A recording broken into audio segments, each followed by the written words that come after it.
Hello, and welcome back to Historian at Midnight.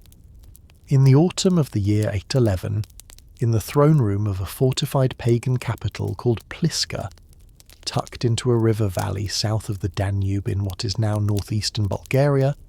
a Khan named Krum is said to have raised a drinking cup to his assembled nobles, a cup lined in silver and shaped, unmistakably, from the crown of a human skull, and to have toasted them with the wine it now held,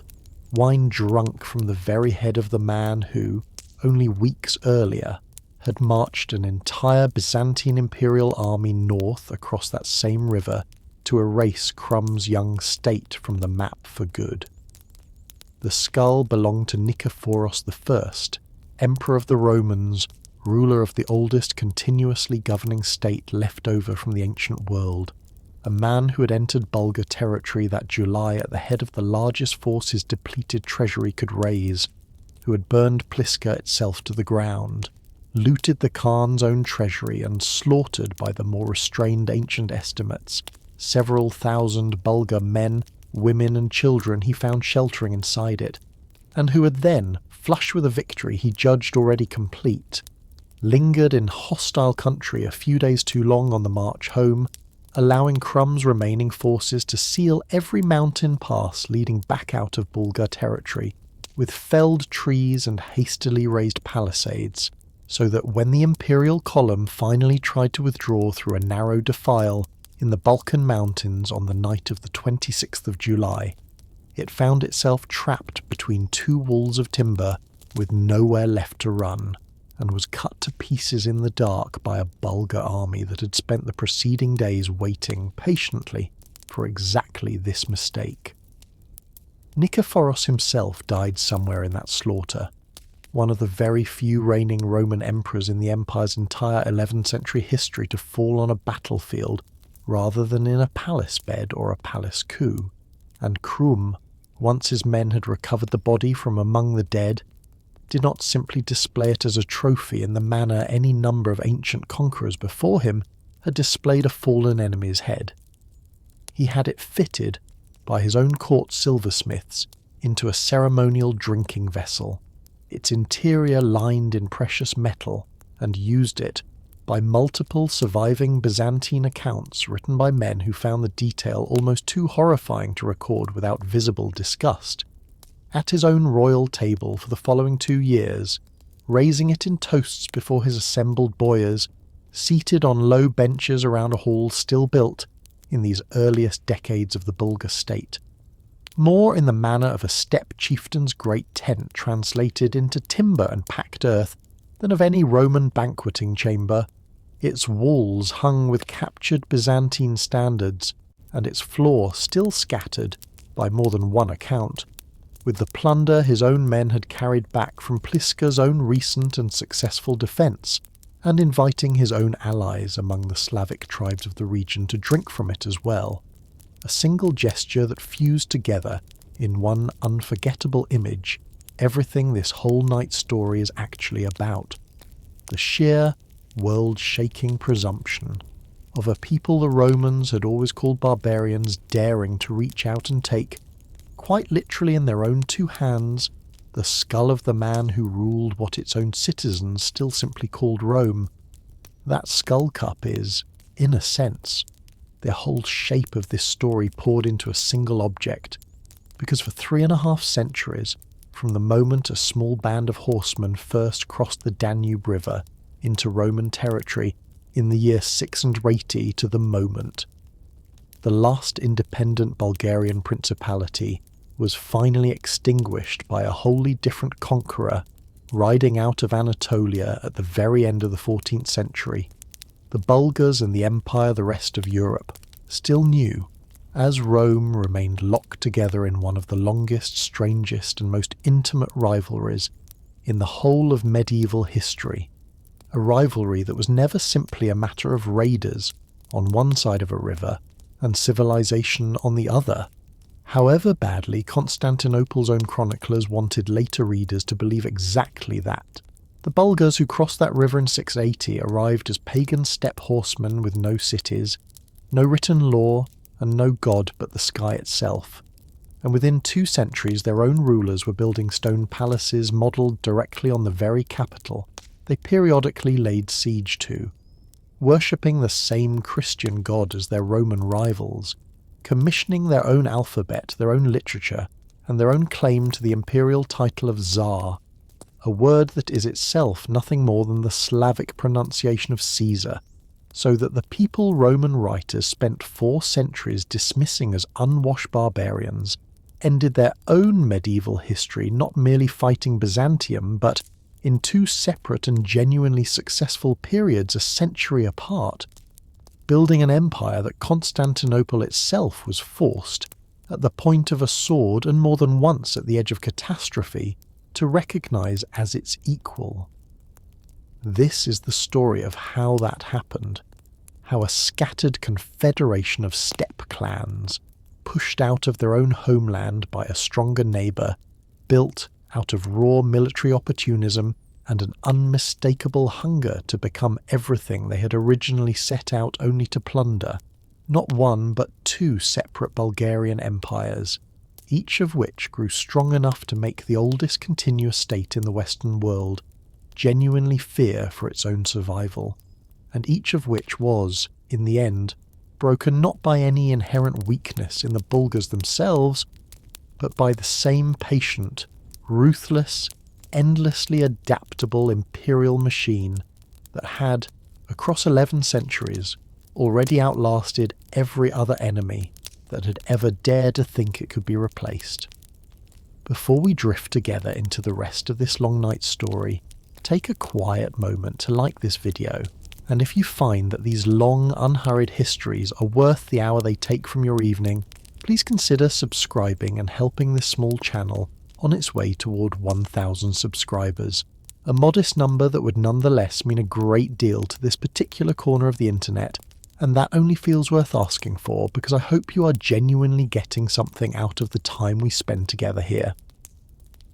If you would rather listen to these stories a little ahead of everyone else, new episodes of this channel now go up first on Spotify for creators before they ever arrive here, and you will find that link waiting for you in the description below, so if this is where you're catching me tonight, on Spotify, rather than on YouTube, I would be just as grateful if you found a moment to go and subscribe to this channel, Historian at Midnight, over on YouTube as well, and if the mood strikes you, drop your city and your local time down in the comments before you drift off. It costs nothing. It helps other night owls and insomniacs find their way here the way you likely did yourself. And there is something genuinely comforting, at least to me, in picturing all the different clocks running in all the different rooms this story's about to be read into tonight. So find whatever position your body settles into best, pull whatever you're under a little higher, and let the room go quiet around you, because we are about to travel a very long way back,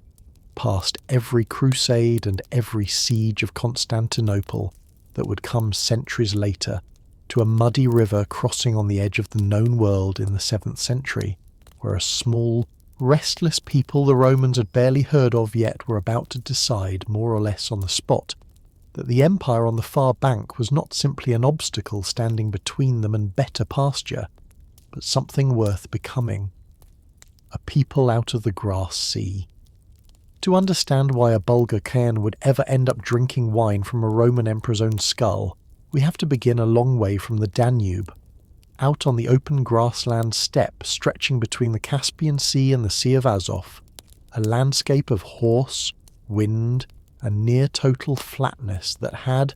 for centuries before this story properly begins, produced wave after wave of mounted peoples pressing westward against the settled world, Huns, Avars, and,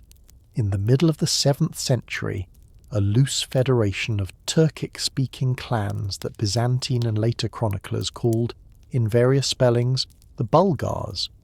a name whose own origin is still debated by linguists today, some tracing it to a Turkic root meaning to mix or to stir, as if the very word were describing a people formed out of several older steppe populations blended together rather than descended from any single ancestral tribe. It is a fair description, because the Bulgars who enter recorded history in the middle of the 7th century were never a single ethnically uniform nation in any modern sense, but a coalition of clans under a ruling dynasty called the Dulo, bound together less by shared blood than by shared loyalty to a single Khan, and by a genuinely formidable centuries-old steppe military tradition built around mounted archery, rapid long-distance raiding, and a level of horsemanship that settled agricultural societies on every side of them, Roman, Persian and Slavic alike, found almost impossible to match on an open battlefield. Around the year 632, a Khan named Kubrat, who had spent part of his own childhood as a hostage at the imperial court in Constantinople, and who had, by several surviving accounts, been personally baptized a Christian there, and even received the honorary Byzantine title of patrician before ever returning home to rule his own people, succeeded in uniting the various Bulgar clans and several neighbouring steppe groups into a single, genuinely powerful confederation that later writers, working backward from its eventual breakup, would come to call Great Bulgaria, or Old Great Bulgaria, a state centred on the plains north of the Black Sea and the Sea of Azov, powerful enough to throw off the overlordship of the Avar Khaganate that had previously dominated the region, and stable enough under Kubrat's own 3-decade reign to maintain a genuinely friendly diplomatic relationship with the distant Roman court, where the Khan himself had once grown up as a boy far from home. That stability did not survive Kubrat's own death, which most chronologies place somewhere around the year 1665, because the Khan left behind, in the manner of steppe rulers going back centuries before him, not one clear heir but 5 adult sons, and the inheritance he divided among them, according to the fullest surviving version of the story, preserved a century later by a Byzantine chronicler working from older and now lost sources, was not a kingdom at all, but a piece of advice. 5 arrows bundled together cannot be broken. The dying Khan is said to have told his sons, but a single arrow snaps easily in anyone's hands, so stay together, whatever comes, and no enemy will ever be strong enough to break you. It is one of history's small recurring ironies that this exact parable, 5 bound arrows standing for unbreakable unity, appears attached to more than one dying steppe or clan leader, across more than one century and more than one culture. A detail worth naming honestly rather than presenting as a uniquely verified fact, because it suggests we may be looking less at a single recorded deathbed scene than at a story later Bulgar chroniclers reached for, because it captured so precisely the tragedy of what actually happened next. Kubrat's 5 sons did not stay bundled together at all. The eldest, Batbayan, remained on the ancestral steppe, and was quickly forced into submission by a newly ascendant and considerably more powerful neighbouring steppe power, the Khazar Khaganate, becoming a tributary rather than a sovereign. A younger son named Kotrag led a separate portion of the confederation northward, eventually settling far up the Volga River in a state that would come to be called Volga Bulgaria, a distant cousin society to the one this story is actually about, which would go on to survive independently for centuries before it too was eventually absorbed, long after this story's own timeline ends, into the expanding Mongol and then Russian world. 2 more sons led their own followers south and west into the Carpathian Basin and into Byzantine Italy respectively. Disappearing from the historical record within a generation or 2, their followers gradually absorbed into the larger populations around them. And the 3rd son, a man named Asparuh, gathered what remained of his father's core following, and rather than accept Khazar overlordship the way his own elder brother had, led them west, away from the steppe that had always been the Bulgar homeland, toward a river and an empire that would give this whole splintered inheritance a second chance at exactly the unity Kubrat had begged his sons to preserve. It is worth naming too what this same stretch of the Balkan Peninsula already looked like in the 2 centuries before Asparuh's own people ever crossed the Danube, because the land Asparuh's Bulgars eventually settled was very far from empty or untouched territory, quietly waiting for a new ruling people to arrive. Across the 6th century, wave after wave of Slavic-speaking tribal groups, migrating south and west out of the forests and river valleys of what is now Ukraine and Belarus, had already settled in enormous numbers across the whole of the Balkan interior, pushed and in many cases actively led by the Ava Khaganate, a formidable nomadic steppe power centred on the Hungarian plain that had, across these same decades, reduced Byzantine control over its own European territory to little more than a scattering of fortified coastal cities, and the immediate approaches to Constantinople itself, the Avars and their Slavic subjects together besieging the imperial capital directly in 626. In a combined assault, the city's own walls and its own defenders only barely survived. The Emperor Justinian I, a full century before Asparuh's own arrival, had already tried, at truly enormous expense, to hold this same frontier through an ambitious building program of fortified towns and watchtowers stretching the length of the Danube, and, further south, through the maintenance of the so-called Long Walls, a defensive barrier built decades earlier across the peninsula guarding the final approaches to Constantinople itself, a whole layered system of frontier defence that, by the time Asparuh's own horsemen arrived in 680,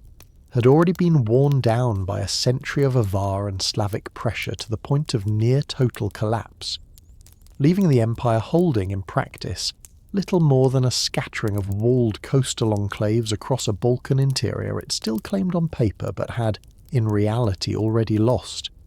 It is worth naming plainly exactly what this meant for Asparuh's own conquest, because it means the Bulgars did not, in any real sense, tear this territory away from a strong and confident Roman administration at all, but rather stepped into a power vacuum a full century of prior Ava and Slavic pressure had already carved out, absorbing, organising and eventually ruling over Slavic populations that had,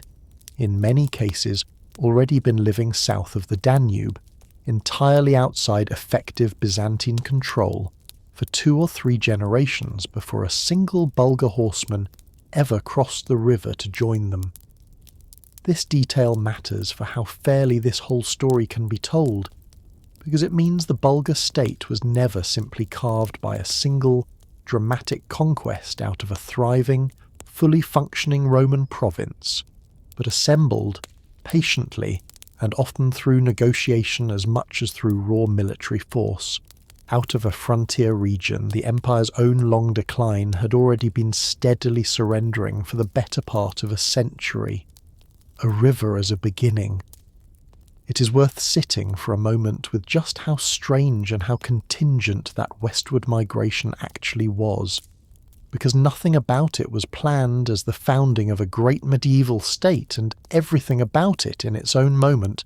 looked like nothing more than one more defeated steppe faction, fleeing a stronger rival in search of somewhere, anywhere, safer to graze its herds. Asparuh led his own followers, likely numbering in the tens of thousands rather than the hundreds of thousands later,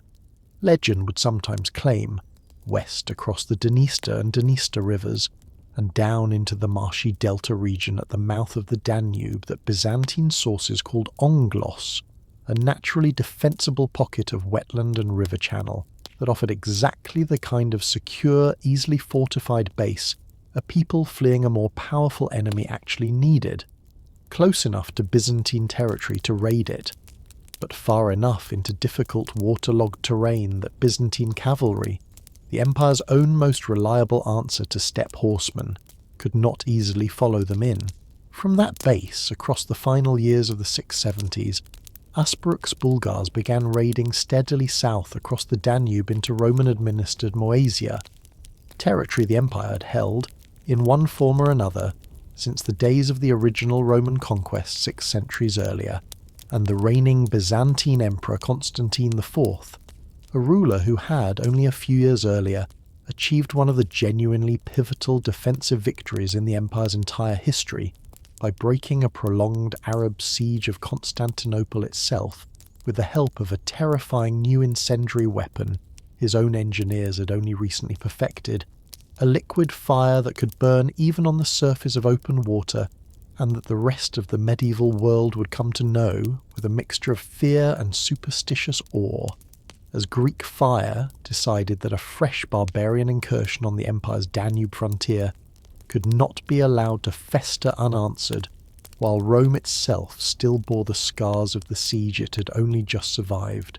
In the year 680, Constantine assembled a combined army and naval expedition, and moved north to crush Asparuh's Bulgars before they could establish themselves any more firmly on Roman soil, a campaign that ought, by every reasonable measure of the two sides' relative strength,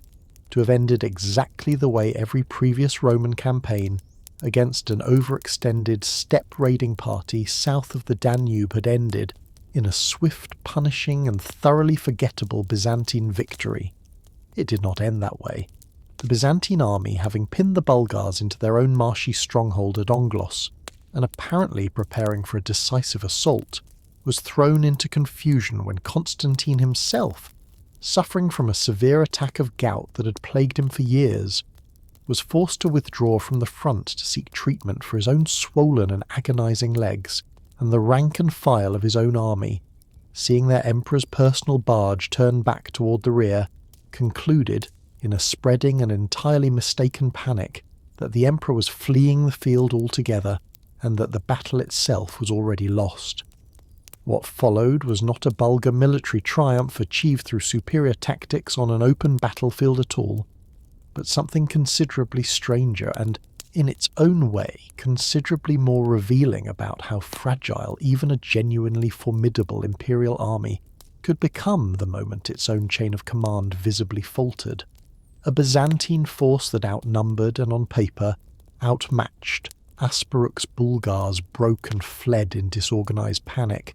and the Bulgars, seizing an opportunity handed to them far more by Roman confusion than by their own generalship, pursued the fleeing Romans south across the Danube, inflicting heavy casualties on a demoralized army that had, only hours earlier, believed itself on the verge of an easy victory. A treaty no barbarian had ever been offered. It is worth naming plainly exactly what Asparuh did with that unexpected and, in its own strange way, largely accidental victory, because what happened next mattered enormously more for the whole of the following 3.5 centuries than the battle itself. Rather than simply retreating back into the Danube marshes with his own plunder, once the Byzantine army had scattered, Asparuh pushed his own forces further south, establishing control over a considerable stretch of former Roman territory in what is now northeastern Bulgaria, subduing or absorbing the existing Slavic tribal populations already settled in that region. 7 distinct Slavic tribal groupings the Bulgars found already living there, and folded, through a combination of conquest and negotiated alliance, into their own emerging political structure. A genuinely important detail this story will need to keep returning to, because the state Asparuh founded was never, from its very first decade, a purely Bulgar undertaking at all, but a fusion, uneasy and unequal at first, between a small ruling class of Turkic-speaking steppe horsemen and a considerably larger population of settled Slavic farmers whose own language, over the following 2 centuries, would gradually absorb and outlast the Bulgars' own original Turkic tongue almost entirely, so that the Bulgarian language spoken in that same region today is, linguistically, a Slavic language, carrying within it only a handful of loanwords and a single, enormously consequential proper name as evidence that a Turkic steppe people ever ruled there at all. Faced with the loss of a substantial and previously secure stretch of Danubian territory, and with his own treasury and army still recovering from the recent Arab siege of the capital, Constantine IV made a decision that stunned contemporary observers on every side of the frontier. and that later historians have rightly treated as one of the single most consequential diplomatic reversals in the empire's entire 11th century history. Rather than continuing a war he no longer had the resources to win outright, the emperor agreed, in the year 681, to a formal peace treaty with Asparuh's Bulgars, recognising their control over the conquered territory south of the Danube, and, in a detail that would have been almost unthinkable to any previous generation of Roman statesmen, agreeing to pay the new Bulgar state an annual tribute in gold in exchange for peace along that same frontier. A reversal so complete that Byzantine writers of the following generation, still visibly uncomfortable recording it at all, described the empire as having, in effect, been forced to purchase its own peace from a people it had only recently regarded as beneath any serious diplomatic notice whatsoever. It is worth pausing on just how genuinely unprecedented that treaty actually was, because the modern habit of picturing the ancient and medieval Roman world as an unbroken continuum of imperial confidence tends to flatten exactly the kind of shock this agreement represented to the people living through it. Rome, in one form or another, had been fighting, absorbing, or simply outlasting barbarian peoples along its various frontiers for the better part of 800 years by the time Constantine signed this treaty. And while the empire had certainly paid tribute to dangerous neighbours before, most famously to Attila's Huns 2 centuries earlier, it had never before been forced to formally recognise as a permanent sovereign state occupying what had until recently been Roman soil, a barbarian polity established south of the Danube, inside territory the empire itself still considered, on paper, its own. The 681 treaty did exactly that, establishing what modern historians generally treat as the founding date of the First Bulgarian Empire, a settlement that reportedly obligated the Byzantine treasury to an annual tribute payment substantial enough that later Byzantine writers, embarrassed by the memory of it, described it only in the vaguest possible terms rather than naming the actual sum involved. A new state whose capital, a fortified settlement called Pliska, built around Asparuh's own earthen and timber ramparts on the plain south of the river, would grow across the following century and a half from a glorified steppe encampment into the seat of a genuinely formidable regional power, one that Byzantium's own emperors, whatever their private contempt for the pagan horsemen who ruled it, were now compelled to treat in their own official correspondence as a legitimate neighbouring state rather than a temporary raiding nuisance waiting to be swept away. It is worth naming, too, honestly, exactly how contingent this whole founding moment actually was, because it is tempting, looking backward from 3.5 centuries of subsequent Bulgar-Byzantine rivalry, to imagine some grand, inevitable clash of civilizations set in motion the instant Asparuh's horsemen first splashed across the Danube's southern bank, when the historical record actually shows something considerably more accidental. An emperor's own gout, a panicking army mistaking a sick man's retreat for a general rout, and a Khan quick enough to recognise and patient enough to consolidate, an opportunity that very nearly did not exist at all. Life on the border of two worlds. It is worth spending a little time, before this story moves any further forward, imagining what Pliska and the surrounding Bulgar heartland actually looked and felt like in these first formative decades, because a state this genuinely new, sitting on the exact seam between the steppe world Asparuh's people had come from and the settled, walled, deeply Romanized world they had just conquered a slice of, produced a way of life that belonged fully to neither. Picture a capital with no stone walls at all in its earliest years, but an enormous earthen rampart in places well over 10 metres wide at its base, encircling an area of open ground large enough to graze the horse herds an entire mounted aristocracy still depended on for both war and status,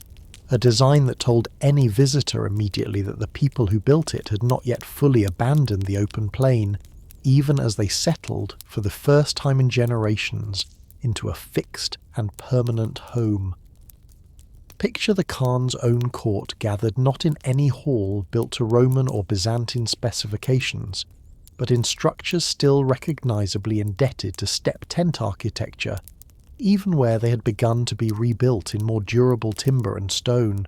Aristocratic Bulgar horsemen, the boyars, this story's own word for the noble military class that would go on to matter enormously in the centuries ahead, still marking their own rank through horse trappings, weaponry, and belt ornaments, in a visual language closer to the courts of the Khazars and the wider Turkic steppe world than to anything a Byzantine visitor from Constantinople would have recognised as properly civilised.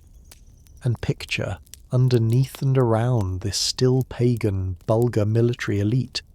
the considerably more numerous Slavic farming population whose own villages, scattered across the surrounding countryside in modest wooden houses sunk partly into the earth for winter warmth,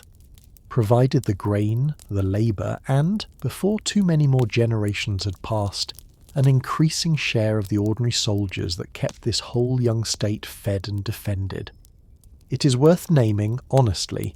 that the relationship between these two founding populations, the ruling Bulgar horsemen and the far more numerous Slavic farmers beneath them, was never a relationship of equals in these early centuries,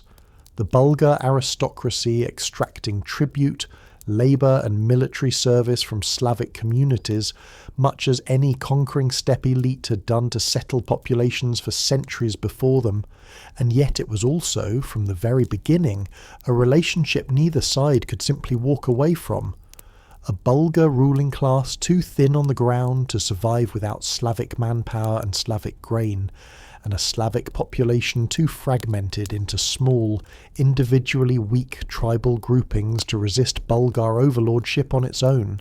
a mutual dependency that would, across the following 2 centuries, gradually dissolve the very distinction between conqueror and conquered until, by the time this story reaches its own 9th century turning point,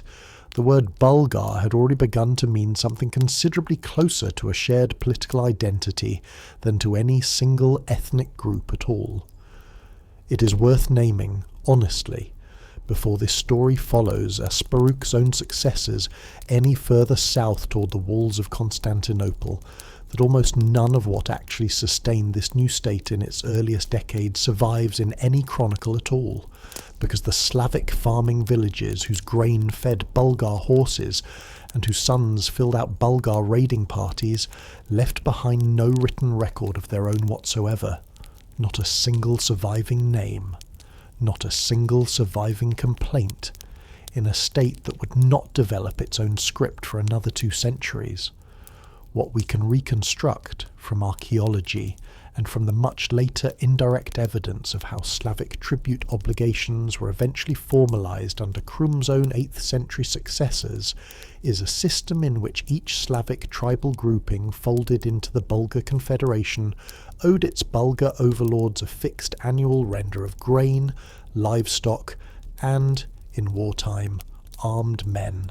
an arrangement that gave an ordinary Slavic farming family considerably less say over the disposal of its own harvest than a Roman citizen a few days' ride to the south,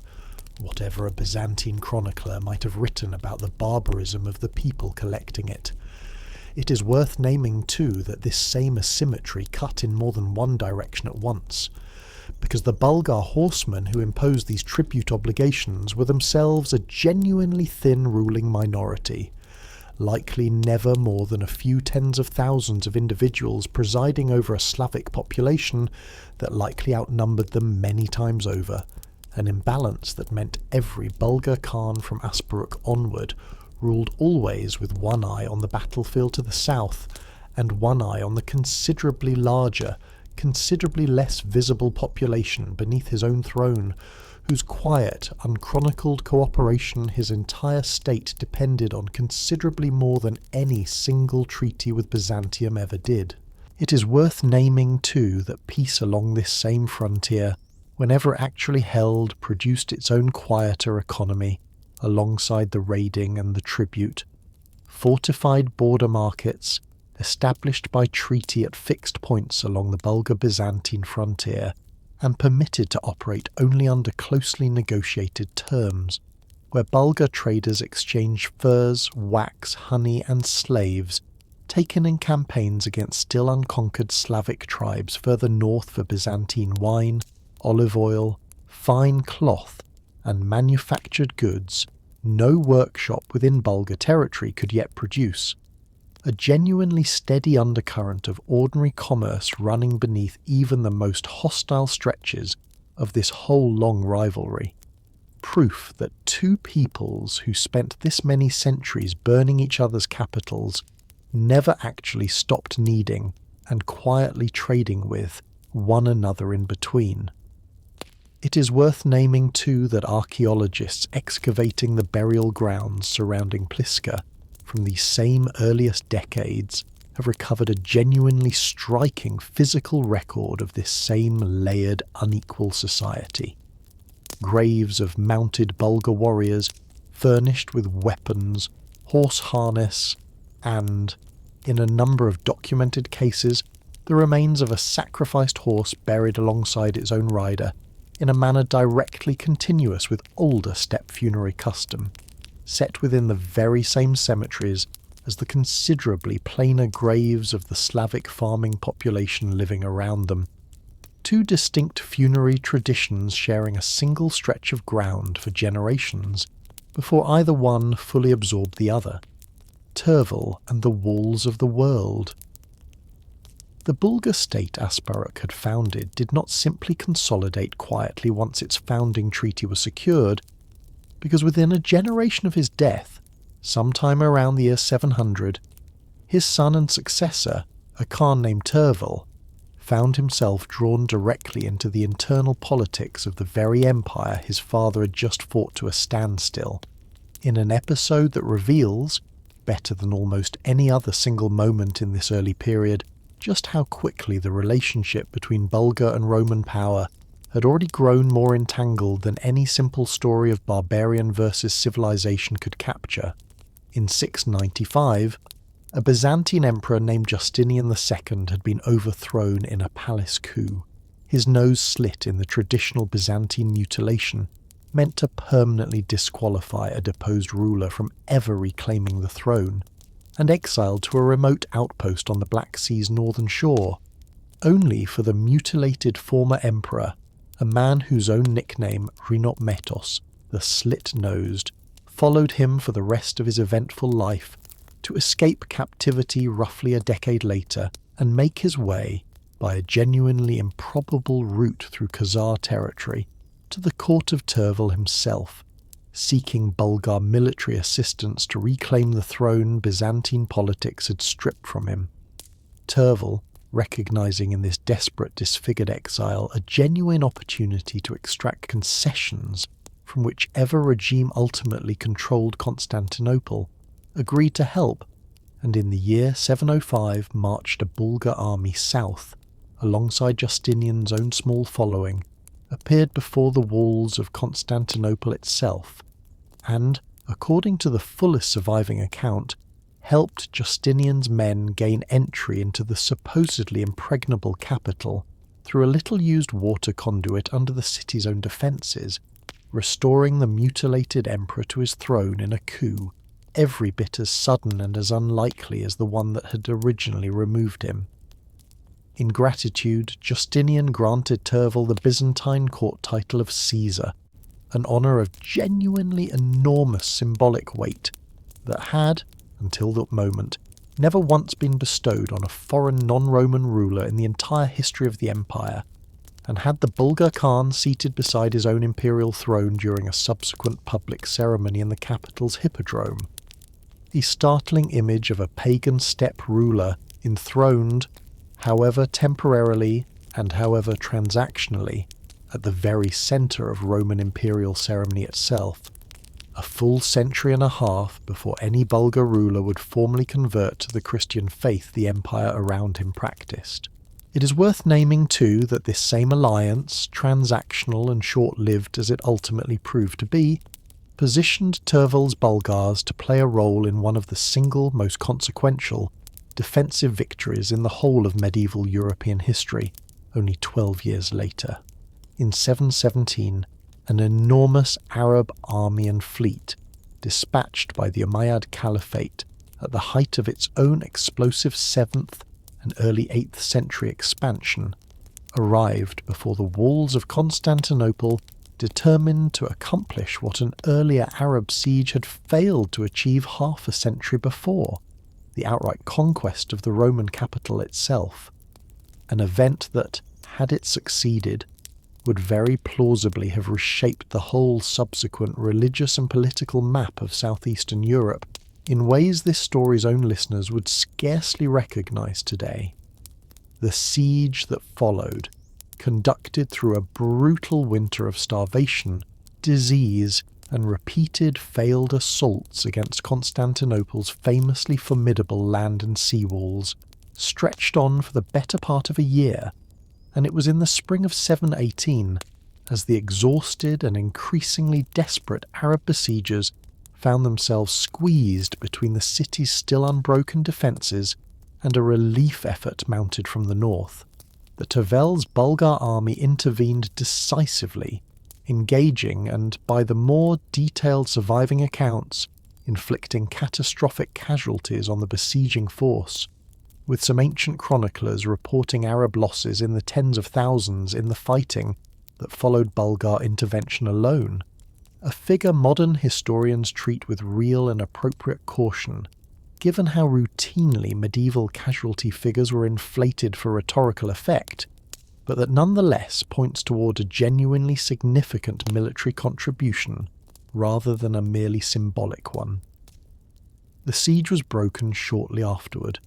the surviving Arab fleet and army withdrawing in a retreat further devastated, according to Byzantine accounts, by storms and by the same incendiary Greek fire that had already saved the capital once before, and it is worth sitting for just a moment with the strange historical irony sitting at the centre of this whole episode. A pagan Bulgar Khan, ruling a state that had been founded less than 4 decades earlier by inflicting a humiliating defeat on the very empire he was now helping to save, had become, however briefly and however little either side fully trusted the other, one of the decisive military factors standing between Constantinople and a conquest that might have altered the entire subsequent religious history of Europe. It is worth naming too one further and genuinely remarkable piece of physical evidence from these same earliest decades of the Bulgar state, because it survives to this day, carved directly into the face of a 100-metre cliff not far from Pliska itself, and offers a listener a way to hold this whole distant period in view that no chronicle, hostile or otherwise, can quite provide. High on that cliff face, a relief carving known today as the Madara Rider depicts a mounted warrior, larger than life, spearing a lion beneath his own horse's hooves, while a dog runs at his side. A monument most archaeologists now date to somewhere between the reigns of Tervel and Krum, though its precise patron and precise meaning remain, like a great deal else from this earliest Bulgar century, honestly and permanently uncertain. Weathered Greek inscriptions carved into the rock around the rider, fragmentary and difficult to fully reconstruct even today, appear to record treaties, tribute payments, and military campaigns from these same decades, making the whole monument something closer to a public proclamation, carved permanently into stone than a purely decorative image, a Bulgar ruler's own attempt, in an age before his people had any script of their own to write it down in, to make sure that whatever he had accomplished could not simply be erased the way a spoken boast or an unwritten treaty so easily could be. It is worth naming, finally, that the Madara Rider has never actually stopped being a living national symbol in the 13 centuries since it was carved, declared a UNESCO World Heritage Site in 1979, and still appearing today on modern Bulgarian coins and on official government seals, a single stone image outlasting every Khan, every Tsar, and every empire this whole story is about to describe, still watching over the same stretch of countryside where Krum would, within a single lifetime of its own carving, build the throne room this story opened inside. It is worth naming too that Tervel's own reign did not end as gracefully as his two great services to Byzantium might suggest it should have, because the same Byzantine court whose throne he had twice helped secure or defend turned against him within a matter of years once its own internal politics shifted again. A Byzantine emperor named Justinian II restored a second time to power after yet another palace upheaval, apparently deciding that a foreign Khan who had grown powerful enough to help make and unmake Roman emperors had grown too powerful to remain a reliable friend, and launching an unsuccessful punitive campaign against his own former ally in 708 that Tervel's own forces beat back without great difficulty, a betrayal that captures in miniature exactly how transactional and how genuinely short-lived even this whole story's warmest Bulgar-Byzantine alliances tended to prove once the specific crisis that had produced them had passed. Decades no one wrote down kindly. The century that followed Tervel's own reign, roughly from the 720s through the 790s, does not offer this story the same kind of clean, dramatic set pieces its opening decades provided, and it is worth naming honestly why that gap exists, rather than pretending the historical record simply grows quiet out of some natural narrative pause. Both the Bulgar Khanate and the Byzantine Empire it bordered spent much of this same stretch, consumed by their own internal instability, a mirrored, mutually distracting chaos that meant neither side had, for a genuinely extended period, either the opportunity or the appetite to press its advantage against the other. On the Byzantine side, these were the decades of a fierce and often violently contested religious controversy, known as iconoclasm, a prolonged imperial campaign, beginning under Emperor Leo III and continued with real severity under his successors, to remove and destroy religious icons across the empire on the grounds that visual images of Christ and the saints amounted to a form of forbidden idolatry, a controversy that split Byzantine society, church, and even the imperial family itself into bitterly opposed factions for the better part of a century, and that occupied a genuinely enormous share of Constantinople's own political energy at exactly the moment a patient, opportunistic neighbour might otherwise have found the empire's northern frontier most vulnerable. On the Bulgar side, meanwhile, the Khanate cycled through a rapid and often genuinely bloody succession of short-reigned rulers, Sevar, Kormisosh, Vinech, Telets, and several others, whose own names survive today chiefly as entries on inscribed stone monuments, and in brief, often hostile Byzantine chronicle notices, a pattern of instability that later Bulgar tradition itself seems to have recognised as a genuine crisis, since surviving Bulgar sources describe this same period in language that echoes almost exactly the way Byzantine writers describe their own contemporaneous troubles, as a time when the ruling Dulo dynasty's own bloodline had been exhausted and rival clans fought one another for the Khan's title, with a frequency that left the state's foreign policy essentially rudderless for the better part of 2 generations. It is worth naming too one particular ruler from this same chaotic stretch, whose own brief reign captures the flavour of the whole period, a Khan named Telets who seized power in 762 and, within 2 years, led a large Bulgar army south in an attempt to exploit what he judged Byzantine weakness, only to be decisively defeated by the reigning Byzantine Emperor Constantine V at the Battle of Anchialus in 763, a defeat so damaging to Telets' own prestige among his own boyars that he was murdered by his own nobility within months of returning home, a single reign that rose and collapsed inside 2 years, and that stands, in miniature, for exactly the kind of rapid, exhausting turnover this whole chaotic century inflicted on Bulgar leadership again and again, each new Khan gambling everything on a single decisive campaign against Byzantium, and each failure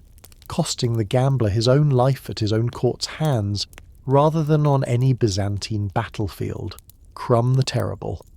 It was out of exactly that prolonged instability that a new Khan named Krum emerged, sometime around the year 803, and it is worth naming plainly that almost nothing certain survives about his own origins, not his parentage, not his birthplace, not even, with full confidence, which of the region's several ruling clans he actually belonged to, some later traditions placing his roots among the Bulgars of the Danube heartland, and others suggesting he may have risen instead from a Bulgar population further east along the Volga or the Caucasus. A genuinely striking gap in the record for a ruler who would go on, within scarcely a decade, to become one of the single most consequential and most feared figures in the whole of early medieval Balkan history. What the surviving sources agree on, whatever they disagree about regarding his origins, is what Krum actually did once he held power. He moved swiftly and with real ruthlessness to consolidate and expand Bulgar territory in every direction available to him, first crushing the remaining fragments of the once dominant, but by this point badly weakened Avar Khaganate to the northwest, absorbing a considerable stretch of former Avar territory and, with it, whatever accumulated Avar treasure and manpower still remained after that older steppe power's own long decline, and then turning south in 809 to seize the fortified frontier town of Sedika, a Byzantine stronghold on the site of what is now Bulgaria's own capital city Sofia, a conquest that placed a serious and permanent Bulgar military presence within striking distance of the empire's own Thracian heartland for the first time in the young state's history. It is worth naming, too, honestly, that Byzantine accounts of Krum's own personal conduct during these campaigns describe a level of calculated, almost theatrical brutality, clearly intended to intimidate rather than merely to conquer. One particularly grim episode recording that after seizing Sedika, Krum ordered the massacre of its garrison and much of its civilian population, despite having offered terms of surrender the defenders had already accepted, a betrayal Byzantine chroniclers, understandably, seized on as proof of exactly the kind of faithless barbarism they had always claimed characterized their northern neighbour, though it is worth naming in fairness that Byzantine armies themselves broke plenty of their own negotiated surrenders across these same centuries whenever it suited their own strategic convenience, a mutual and thoroughly unsentimental ruthlessness this story will keep encountering from both sides of the Danube, rather than only from the one side its Roman chroniclers were writing about. The reigning Byzantine emperor at the moment Krum's power reached its most alarming peak was Nikephoros I, a former imperial finance minister who had himself come to the throne through a palace coup in 802, and who had spent much of his own reign trying, with real but only partial success, to rebuild an imperial treasury and an imperial army badly depleted by decades of both iconoclast controversy and near-constant warfare against the Arab Caliphate on the empire's eastern frontier. It is worth naming too that Nikephoros had made himself genuinely unpopular across nearly every level of Byzantine society in pursuit of that same fiscal rebuilding, imposing a sweeping package of new taxes, closing exemptions the church and a number of wealthy monasteries had long enjoyed, and reportedly reviving older, harsher methods of tax collection. Contemporary writers described in terms bitter enough that one surviving chronicle lists 10 separate categories of newly invented or newly enforced levy by name, a fiscal squeeze that left Nikephoros with a considerably fuller treasury than his predecessors, but with remarkably few genuine allies left among either the church or the aristocracy by the time his own Bulgarian campaign began, a domestic political weakness that goes some distance toward explaining why an emperor with so little remaining goodwill to spare felt he needed a decisive headline victory against Krum considerably more urgently than a more secure ruler might have. Alarmed by the fall of Serdica and by the sheer speed of Bulgar expansion under this new and evidently formidable Khan, Nikephoros made the fateful decision in the summer of 811 to lead an unusually large Byzantine army north in person, determined to strike directly at Pliska itself and end the Bulgar threat once and for all, rather than continue managing it through the same defensive, reactive posture his predecessors had generally favoured. The initial campaign went by every measure spectacularly well for the Byzantine side. Nikephoros' army pushed deep into Bulgar territory, largely unopposed, reached and captured Pliska itself, burned Krum's own capital to the ground, seized whatever treasure the Khan's court had not managed to evacuate in time, and, according to Byzantine sources themselves rather than any later Bulgar embellishment, slaughtered a considerable number of the Bulgar population sheltering inside the captured city. An emperor who had marched north to punish a dangerous rival, apparently believing in the flush of an easy and total victory that his own campaign had already accomplished everything it set out to do, the ambush in the pass. It is worth naming, honestly, that Krum himself, watching his own capital burn and his own treasury looted, did not respond with the kind of desperate, disorganized panic a defeated ruler might reasonably be expected to show, but with a cold, patient calculation that would, within days, turn the single most complete Byzantine military triumph over the Bulgars in the entire history of their rivalry into one of the worst disasters the Roman army had suffered in centuries.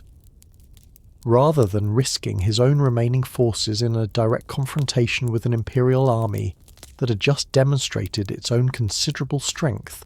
Krum withdrew his surviving soldiers into the surrounding mountains, sent urgent word to every Bulgar and allied Slavic warband still capable of bearing arms, and, as Nikephoros' own victorious but increasingly overextended army began its return march south through the narrow mountain passes of the Balkan range roughly a week later, sealed the specific defile the Byzantine column would have to pass through with hastily constructed timber palisades on both ends, trapping an entire imperial army, together with its emperor, inside a confined mountain corridor from which there was, by the time the trap became apparent, no organised way out. On the night of the 26th of July, 811, Krum's forces attacked the trapped Byzantine column from the surrounding high ground under cover of darkness, and what followed was less a battle in any conventional sense than a prolonged, chaotic massacre. Byzantine soldiers crushed against their own barricaded escape routes, unable to form any coherent defensive line in terrain that gave every tactical advantage to an enemy who knew the ground and had chosen the killing field in advance. Nikephoros himself died somewhere in that carnage, his body never formally recovered by his own surviving officers, and his own son and heir apparent, Storakios, suffered a spinal wound in the same fighting so severe that he would die of its effects only a few months later, having reigned in the meantime as emperor for barely 2 months before his own injuries forced him to abdicate in favour of his brother-in-law. As genuinely catastrophic double blow to the Byzantine imperial succession compressed into a single night's fighting. In a mountain pass, most of the empire's own citizens back in Constantinople would never be able to locate on a map. A cup passed at the Khan's table. It was in the direct aftermath of that battle that Krum ordered his own men to search the field for the emperor's body, and having recovered it, had the skull cleaned, mounted and fitted by his own court craftsmen into the silver-lined drinking vessel this whole night's story opened with, a gesture that Byzantine chroniclers writing decades later, working at a safe historical distance, and with all the moral certainty of writers describing an unambiguous enemy, treated as proof positive of the Bulgars' fundamentally savage and irredeemably barbaric nature. It is worth pausing honestly on that judgment rather than simply repeating it, because it flattens something considerably more calculated than pure savagery into a single easy word. Turning a defeated enemy ruler's skull into a ceremonial object was not, in fact, an isolated or uniquely Bulgar atrocity invented on the spot in a fit of triumphant bloodlust, but a practice with real and much older precedent among steppe warrior cultures stretching back centuries before Krum's own reign, a documented act of political theatre intended less as an act of random cruelty than as an unmistakable permanent message to every rival, ally, and subject watching, that the young Bulgar state which Byzantium had, only 30 years earlier, been forced to formally recognise as a sovereign neighbour, was now strong enough to have killed a reigning Roman emperor in open battle and to keep proof of it, quite literally, on its own royal table. It is worth naming, too, in fairness, that the empire whose chroniclers found this gesture so uniquely horrifying was itself a society whose own triumphal culture, going back to the earliest days of ancient Rome, had a long and thoroughly documented tradition of publicly displaying, mutilating, and ritually humiliating the bodies and severed heads of defeated enemies, a Roman general parading a captured barbarian king in chains through the streets of the capital, being, in its own way, no less a piece of calculated political theatre built around a defeated enemy's degraded body than a skull turned into a drinking cup, the genuine difference lying less in the underlying impulse than in which side of the story got to write the surviving history and decide which of the two practices deserved to be remembered as civilized ceremony and which as unforgivable barbarism. Krum did not rest on the shock of Nikephoros' death, because in June of 813, having spent the intervening 2 years consolidating his gains and rebuilding his own forces, he marched south again, this time deliberately targeting Constantinople itself rather than any lesser frontier objective, and inflicted, at the Battle of Versinikia that same month, a further and genuinely humiliating defeat on a Byzantine army under the new Emperor Michael I, a defeat so complete and so demoralizing that it triggered, within weeks, yet another palace coup back in the capital, replacing Michael with a considerably more capable general named Leo V. The deposed Michael himself accepting the traditional and by this point genuinely well-worn fate of a failed Byzantine emperor, tonsured as a monk and confined to a monastery for the remainder of his own life, rather than executed outright. One more entry in this whole story's long, quiet tally of thrones that changed hands in Constantinople considerably more often than they ever did in Pliska or Preslav. Krum pressed his advantage all the way to the walls of Constantinople itself that summer, and, according to a vivid and much-repeated Byzantine account, arranged a personal parley at the city gates with the newly enthroned Leo,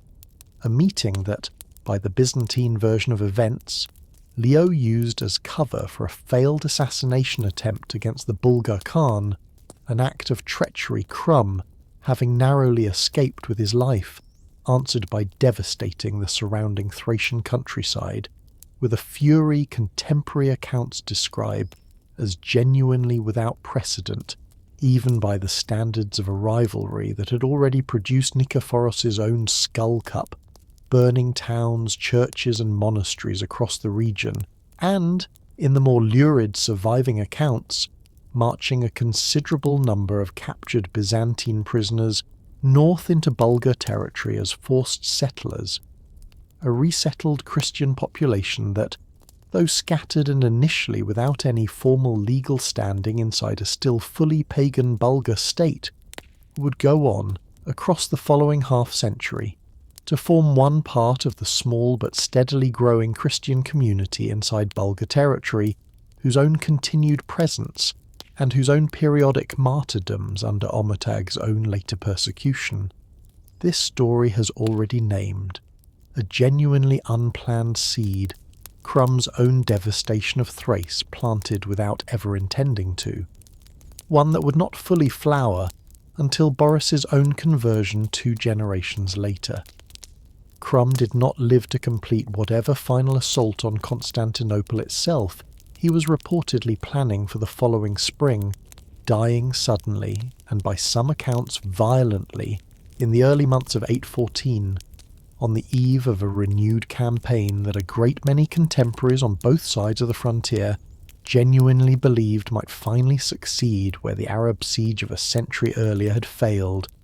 leaving behind in the space of barely 11 years on the throne a Bulgar state transformed from a regional power Byzantium merely tolerated into one its own emperors had,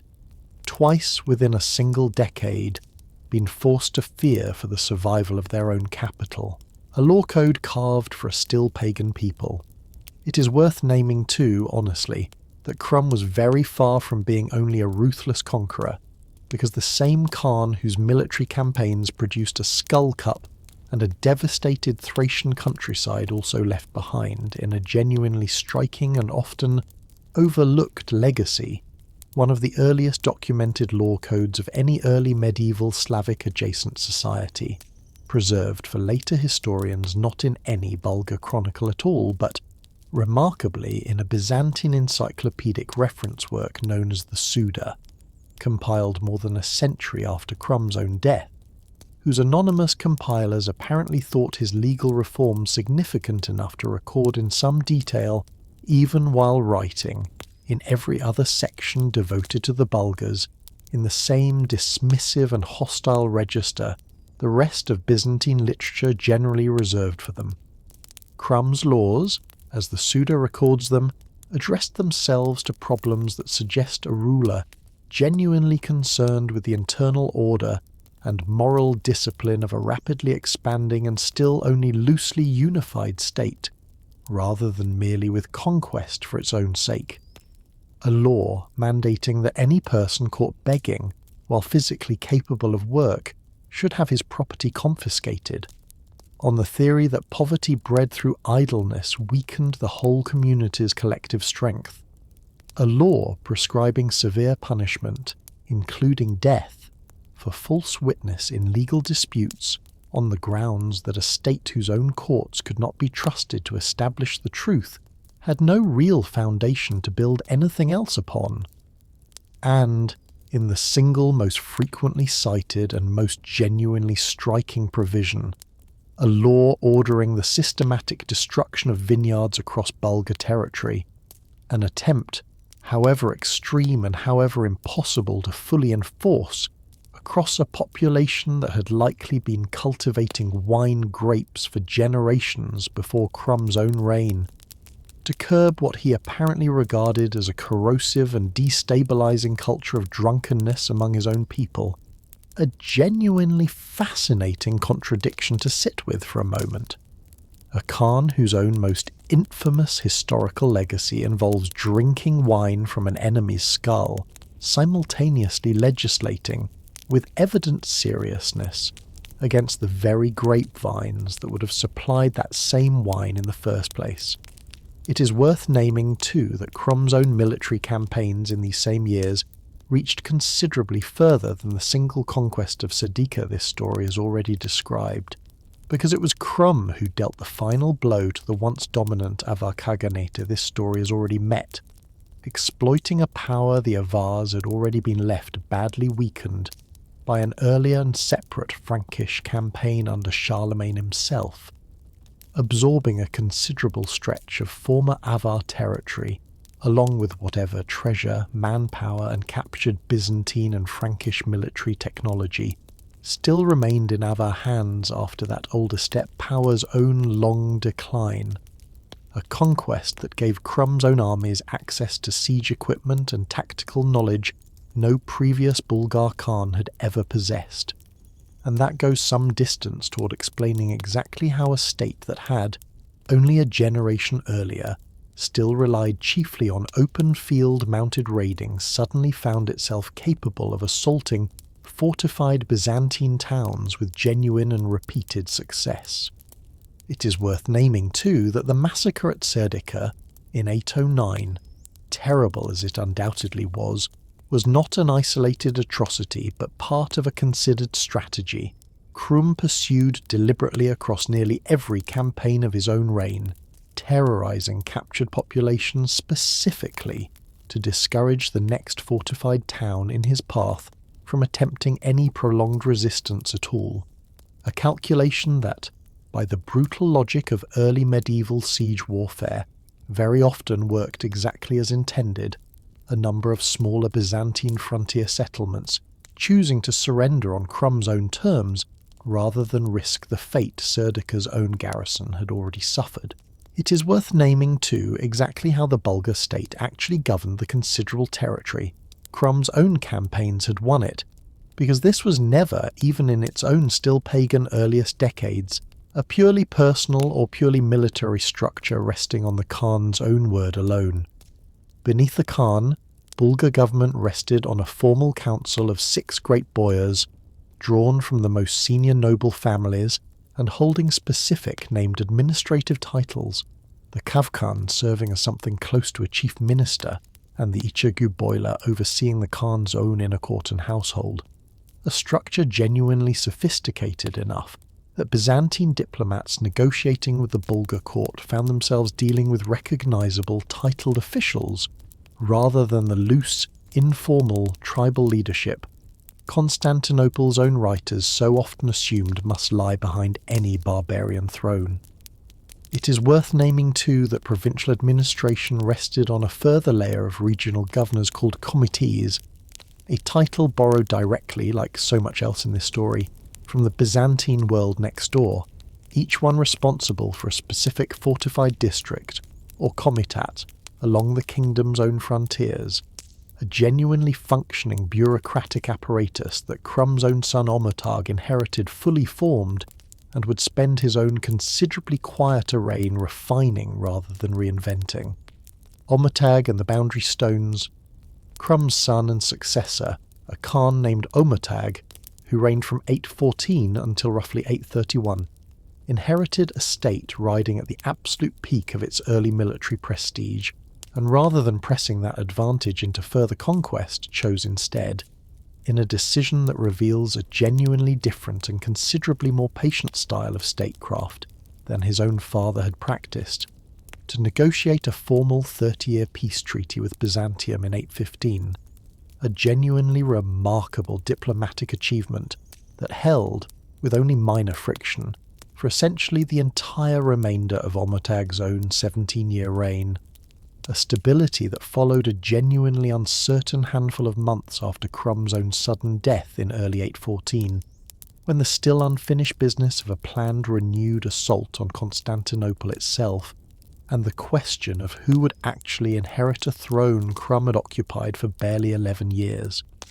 briefly threatened to plunge the young Bulgar state back into exactly the kind of succession chaos that had already consumed much of the preceding century. A crisis Omatag resolved with a swiftness that suggests he had already secured the loyalty of the same 6 boyar council. This story, as just described, well before his own father's death, ever became public knowledge, giving the young Bulgar state a rare and genuinely valuable stretch of stability in which to consolidate, administer, and physically build out the territory Krum's campaigns had so violently acquired. It is worth naming, too, that Omatag left behind a considerably more direct and more durable form of historical evidence than his father's own reign had produced. A series of stone inscriptions carved in Greek, the empire's own administrative language rather than any Bulgar tongue, since the Bulgars themselves would not develop a written script of their own for another half-century,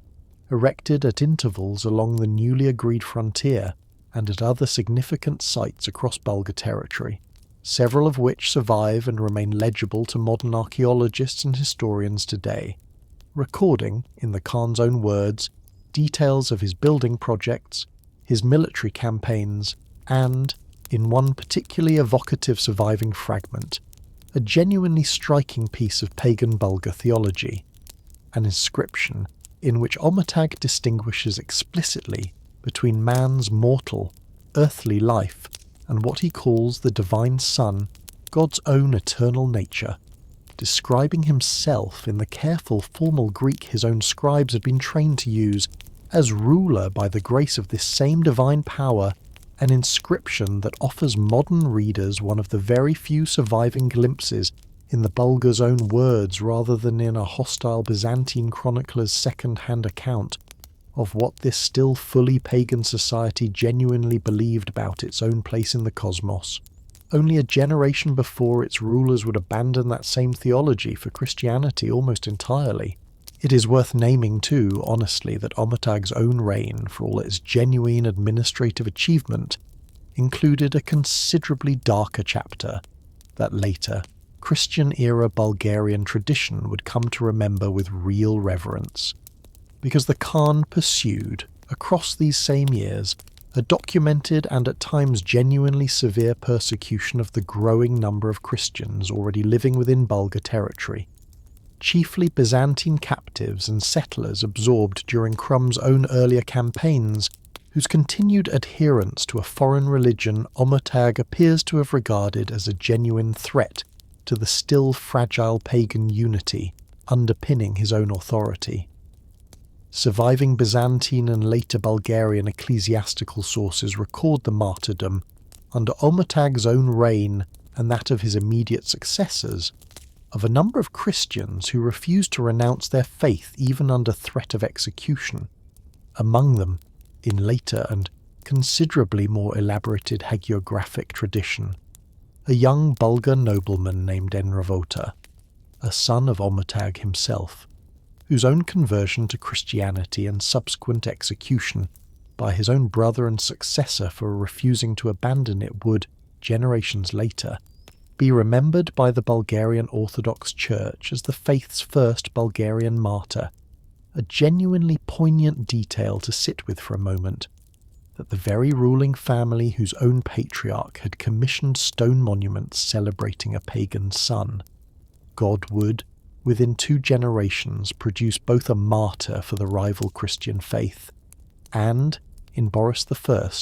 a ruler who would abandon that same pagan god forever and drag his entire people, however reluctantly in many quarters, along with him. It is worth naming too the 2 considerably quieter reigns that carried the Bulgar state forward across the decades, separating Omatag's own death around 831 from Boris's own accession in 852. Because this whole story would be incomplete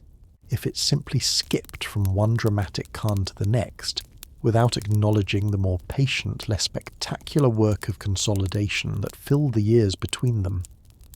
Omatag's own son Malamir, who reigned only briefly before his own early death, and Malamir's successor Presian, who ruled from roughly 836 until 852, spent these same decades extending Bulgar authority steadily southwestward into Macedonia, a campaign of expansion carried out chiefly under the command of a general named Isbul,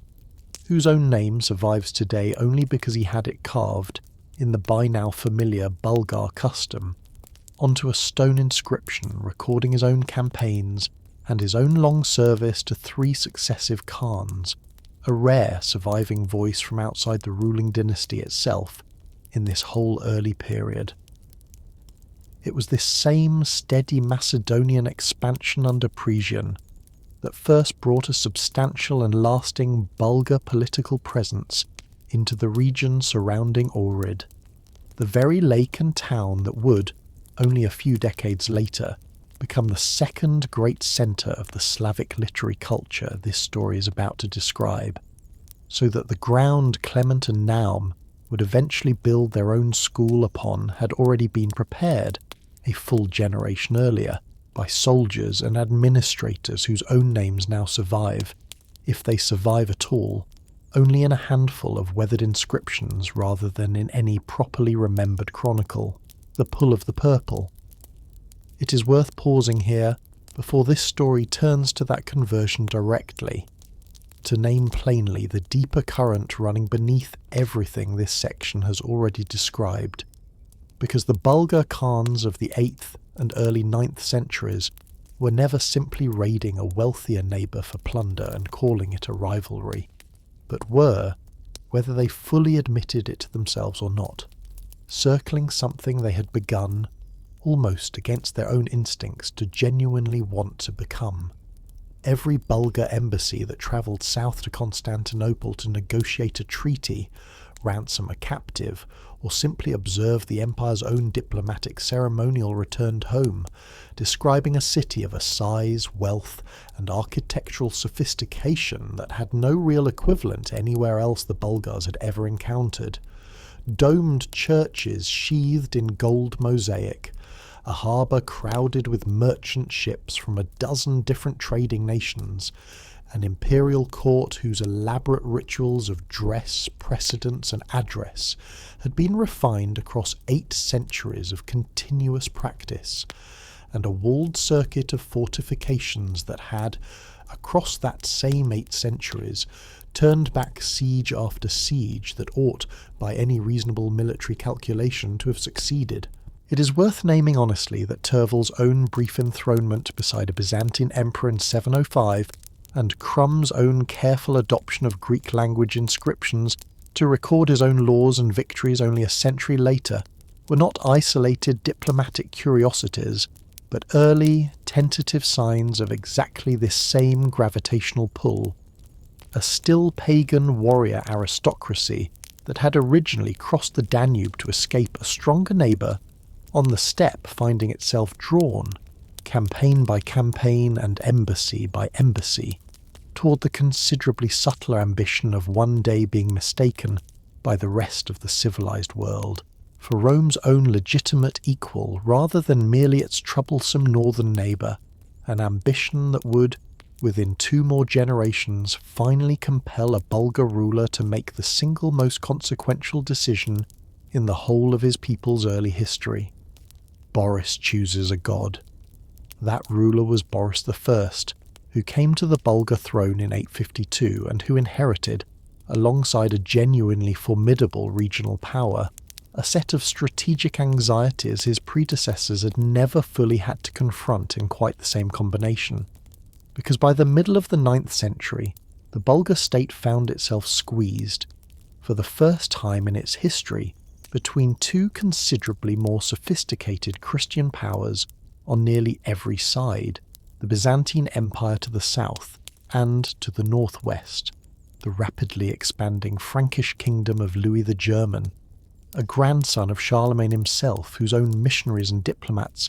had already begun making inroads among the Slavic peoples of Central Europe, with a persistence that alarmed Boris's own court considerably more than any single military campaign could have. It is worth naming plainly the specific calculation Boris found himself facing, because it was never simply a private spiritual crisis, but a genuinely urgent question of state survival. Whichever Christian power ultimately converted Bulgaria, whether Byzantium from the south, or the Frankish and Roman Church from the northwest, would very likely also gain, alongside that conversion, a considerable and potentially permanent degree of political influence over Bulgar internal affairs, since the 9th century Christian world had no real concept of a purely spiritual conversion separate from the political submission that conversion was widely assumed to carry with it, and Boris, whatever his own private religious convictions may genuinely have been, by every surviving account approached the entire question with the same hard-headed calculation his own predecessors had always brought to their dealings with Constantinople. The crisis that finally forced Boris's hand arrived in 863 and 864, when the Byzantine Empire, alarmed by Boris's own recent diplomatic overtures toward the Frankish kingdom, and determined to prevent Bulgaria from falling into the Roman Church's orbit rather than its own, applied direct and unmistakable military pressure, marching a Byzantine army to the Bulgar frontier at a moment when Boris's own kingdom was already suffering, according to multiple surviving accounts, from a severe famine and, in some traditions, an outbreak of plague or earthquake that a great many of Boris's own subjects had already begun interpreting in the anxious sign-reading spirit of the age as evidence of some deeper spiritual crisis demanding resolution. Faced with this combined military and, in the eyes of many of his own people, providential pressure, Boris agreed, in 864, to convert to Christianity in its Byzantine Orthodox form, receiving baptism, according to the fullest surviving accounts, with the reigning Byzantine Emperor Michael III himself standing as his godfather, and taking, in the manner of 9th century royal conversions, a new Christian name, Michael, in honour of that same imperial sponsor, a gesture of formal submission to Byzantine spiritual authority that nonetheless, and this is the detail worth holding on to carefully, did not translate into anything like the full political subordination Constantinople's own court had clearly hoped to secure alongside it. It is worth naming, too, honestly, that Boris's own conversion did not proceed smoothly even inside his own court, because a considerable share of the still pagan Bulgar military aristocracy, the boyars whose own ancestors had ridden with Asparuh, Tervel and Krum, regarded their ruler's sudden embrace of the Christian faith not as a shrewd diplomatic manoeuvre at all, but as a betrayal of everything their own families had fought for across 2 centuries. And, in 866, a group of boyars drawn from 10 of the kingdom's most prominent noble districts rose in open-armed rebellion against Boris, determined to depose him and restore the old pagan order by force. Boris, forewarned of the plot according to the fullest surviving accounts, moved first, crushing the rebellion with a swiftness and a severity that echoed his own father's own generation's ruthlessness rather than any newly acquired Christian mercy, and ordered the execution not merely of the rebellion's ringleaders but, according to the same accounts, of the leading boyars from every one of the 10 rebellious districts together with their entire immediate families,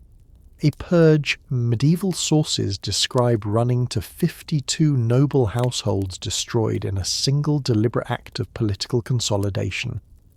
It is worth sitting, honestly, with the genuine tension at the centre of that episode,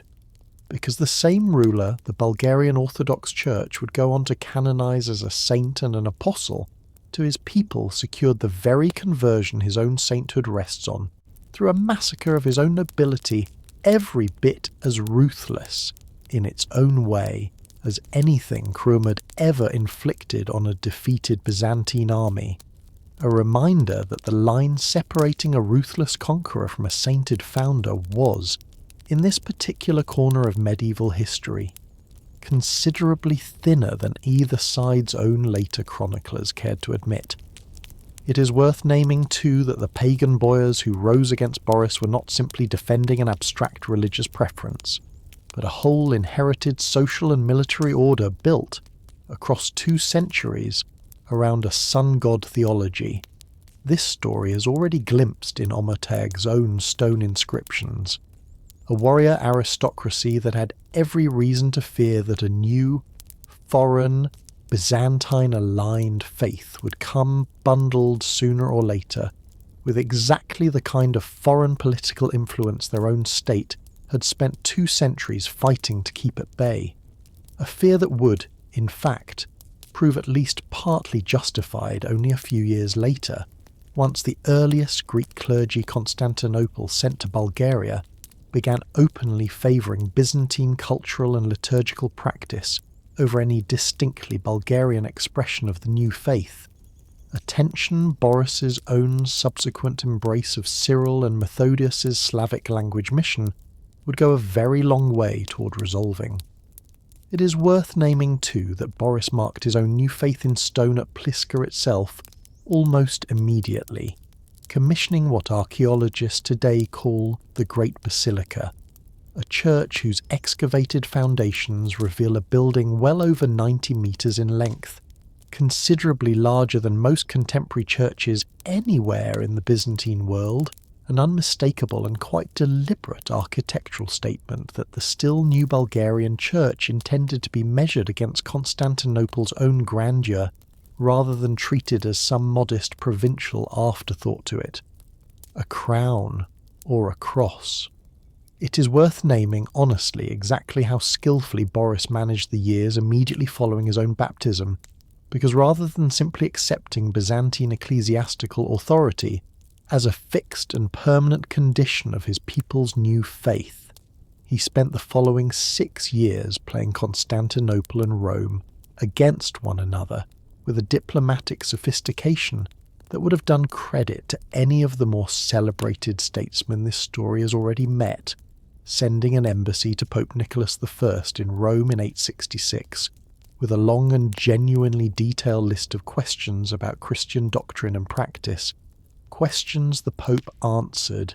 in a lengthy surviving reply with a warmth and a degree of ecclesiastical latitude clearly calculated to win Bulgaria away from Byzantine oversight and into the Roman Church's own orbit instead,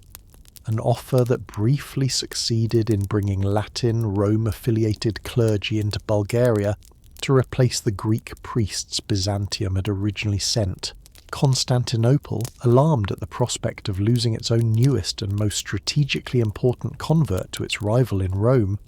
responded with renewed diplomatic pressure of its own, and the whole delicate multi-year negotiation was finally settled in 870 at a church council held in Constantinople itself, the so-called Fourth Council of Constantinople, where the assembled bishops, weighing competing claims from Rome and from the Byzantine Patriarchate, ruled in Byzantium's favour, granting Bulgaria its own semi-autonomous archbishopric,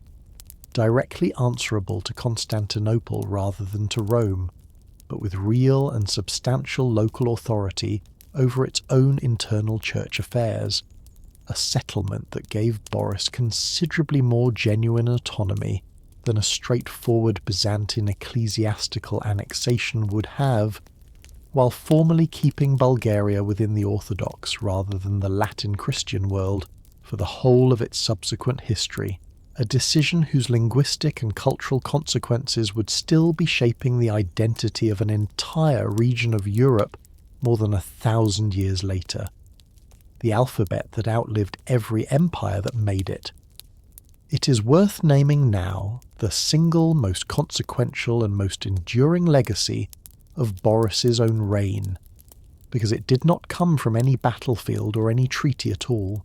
but from a decision Boris made in the Eighth to welcome into his own kingdom a small group of exiled Christian missionaries whose earlier work in a completely different corner of the Slavic world had just been violently rejected by the very Frankish church Boris himself had once flirted with joining. Decades earlier, in the 860s, 2 Byzantine Greek brothers from the city of Thessaloniki, Constantine, who took the monastic name Cyril shortly before his own death, and his elder brother Methodius, had been dispatched by the Byzantine court on a missionary expedition to the Slavic kingdom of Great Moravia, in what is now the Czech Republic and Slovakia, at the invitation of that kingdom's own ruler, who hoped a Byzantine-sponsored mission might help him counterbalance the growing political influence of Frankish, Latin Rite clergy already active in his territory. To carry out that mission, Cyril, a genuinely brilliant linguist and scholar who had already spent years studying Slavic dialects, devised an entirely new written alphabet, the Glagolitic script, specifically designed to capture the distinct sounds of the Slavic language in a way neither the Greek nor the Latin alphabet could adequately manage, and used it to translate the Christian scriptures and liturgy into what modern scholars call Old Church Slavonic, the first time in recorded history that any Slavic language had been rendered into a written, literary form at all. The Moravian mission itself, however, collapsed after Cyril's own death in 869 and Methodius's own death in 885, when the kingdom's Frankish-aligned clergy, hostile to what they regarded as an unacceptable liturgical innovation, that Christian worship should be conducted in a vernacular Slavic tongue rather than in Latin, succeeded in having the brothers' own surviving disciples expelled from Moravia entirely, a scattering of persecuted, homeless scholars carrying with them an entirely new written language and a body of translated scripture that had, quite suddenly, nowhere left to go.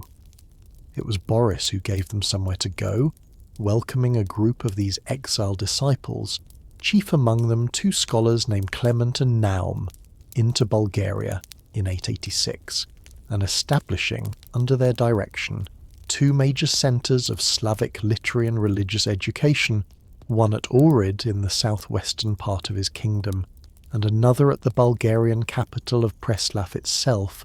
schools that trained, within a single generation, hundreds of Bulgarian-born clergy fluent in reading and writing the new Slavic script, and in translating an ever-growing body of Christian and secular literature into their own native tongue.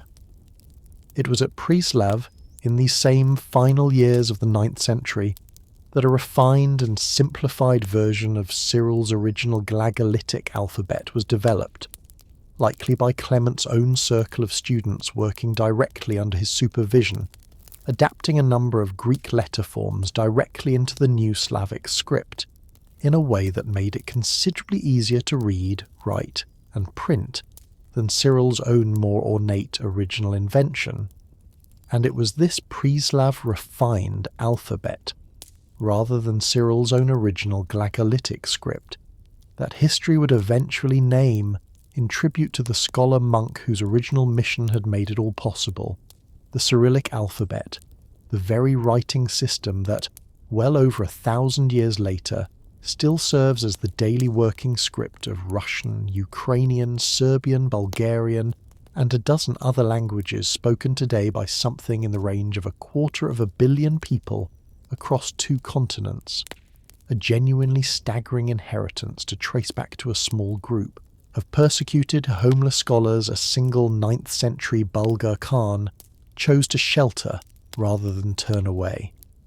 It is worth naming too, if only briefly, what became of the other branches of Kubrat's own scattered inheritance, this story left behind on the steppe at its very opening, because their own fates diverge from Asparuh's considerably.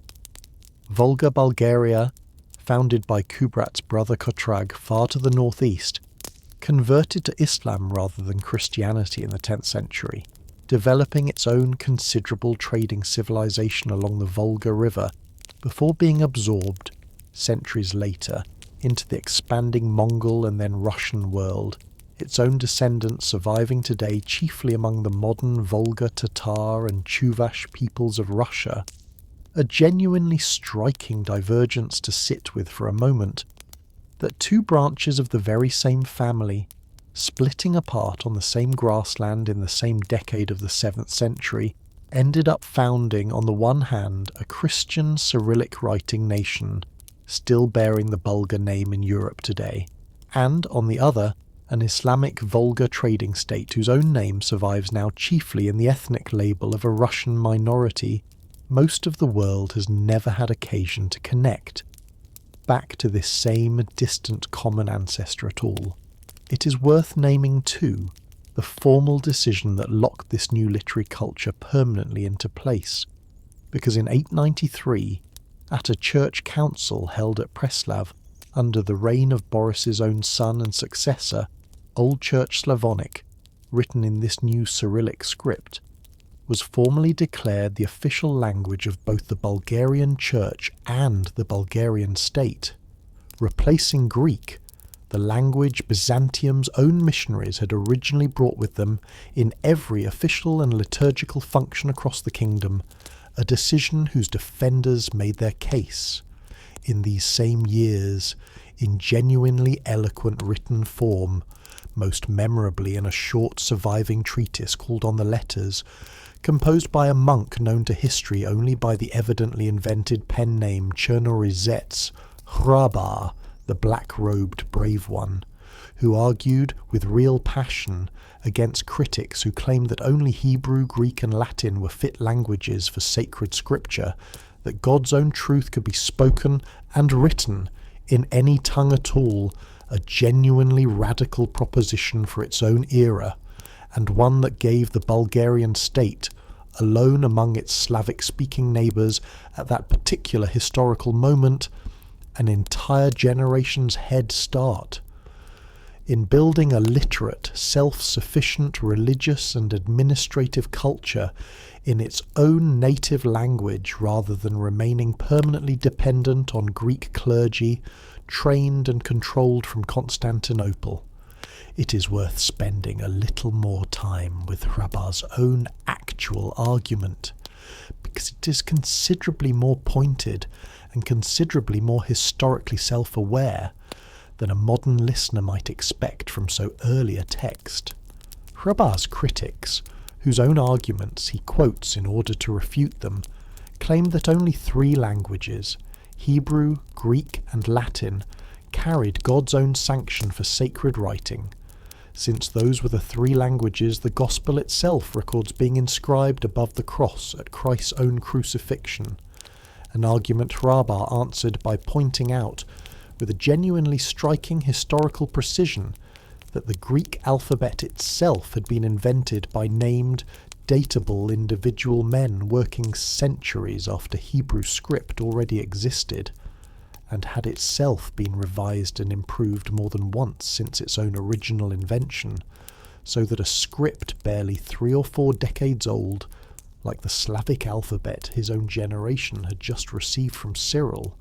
deserved no less respect than Greek letters had once deserved in their own considerably more recent infancy. It is worth naming, too, that Hrabar closes his own short treatise with a detail modern scholars still find genuinely moving, listing, letter by letter, the names of the men, Cyril chief among them, who together devised the original Slavic characters used to write his own native tongue, insisting that these should be remembered as clearly and as gratefully as the Greek tradition remembered its own alphabet's own more distant half-legendary inventors, a short defence of a single culture's own right to sacred literacy that reads, well over a millennium later, as one of the very first documents in European history to argue, in so many words, that no people's own native language is too young or too humble to carry the full weight of the sacred. It is worth naming, too, the specific life of the single scholar most responsible for turning Cyril's original invention into the working alphabet history remembers by an entirely different name, because Clement of Ohrid's own biography offers this story one of its few genuinely well-documented individual lives from the whole of the 9th century. Born most likely somewhere in Macedonia around 840, and among the very first generation of students Cyril and Methodius trained during their own original Moravian mission, Clement arrived in Boris's Bulgaria in 886, already an experienced teacher and translator in his own right, and spent the following 7 years at Boris's own newly founded school at Ohrid instructing, according to a later biography written by one of his own students, somewhere in the range of 3,500 pupils in reading, writing, and the Christian scripture in their own native Slavic tongue, a genuinely staggering number of literate graduates for a single teacher to produce across less than a decade, in a kingdom that had, within living memory, possessed no written vernacular literature of its own at all. In 893, the same year the Council of Preslav formally adopted Old Church Slavonic as the kingdom's official language, Clement was consecrated bishop of a diocese centred on Ohrid itself, the first bishop in recorded history to preach, teach and conduct the liturgy in a Slavic rather than a Greek or Latin tongue, and he continued that work until his own death in 916, leaving behind, alongside his own considerable body of original sermons and hymns, a school at Ohrid that would keep training Slavic literate clergy for centuries after his death, long after the First Bulgarian Empire that had once sheltered him had itself fallen. It is worth naming, too, that Clement's own closest colleague from those same Moravian years, a monk named Naum, founded a second and equally influential monastery on the shores of Lake Ohrid only a few years later, a building that still stands today, its own foundations now more than 11 centuries old, on the same lakeshore where two exiled scholars once arrived with nothing more than an alphabet and a determination to make sure it outlived them. A father deposed by his own hand. It is worth naming too one final and genuinely startling episode from Boris's own reign, because it reveals a ruler willing to act with a ruthlessness that sits uneasily beside his own later reputation in the Bulgarian Orthodox Church's own tradition, as a saint and an apostle to his people. Having secured his kingdom's conversion and its new literary culture, Boris abdicated the throne in 889 and retired to a monastery, intending to spend his own final years in quiet religious contemplation, and handed power to his eldest son Vladimir, known to some traditions by the additional name Rasast, only to watch from his own monastic retreat as the new ruler began actively reversing his father's life's work, favouring the old pagan aristocracy that had never fully reconciled itself to Christianity, and, according to the fullest surviving accounts, moving to restore pagan worship across the kingdom in place of the church his own father had spent nearly 4 decades building. Boris, faced with the prospect of his own son undoing everything the conversion of 864 and the literary flowering that followed it had achieved, emerged from his monastic retirement in 893, at the head of a loyal faction of the Bulgar nobility, deposed his own son by force, had him blinded, in the harsh, Byzantine-influenced political tradition of the era that treated blinding as a way of permanently disqualifying a rival from ever ruling again without the further, more theologically troubling sin of outright killing a member of one's own family, and installed, in Vladimir's place, a younger son, Simeon, who had, until that very moment, been raised and educated specifically for a life in the church, rather than for the throne his own father's sudden intervention had just thrust upon him.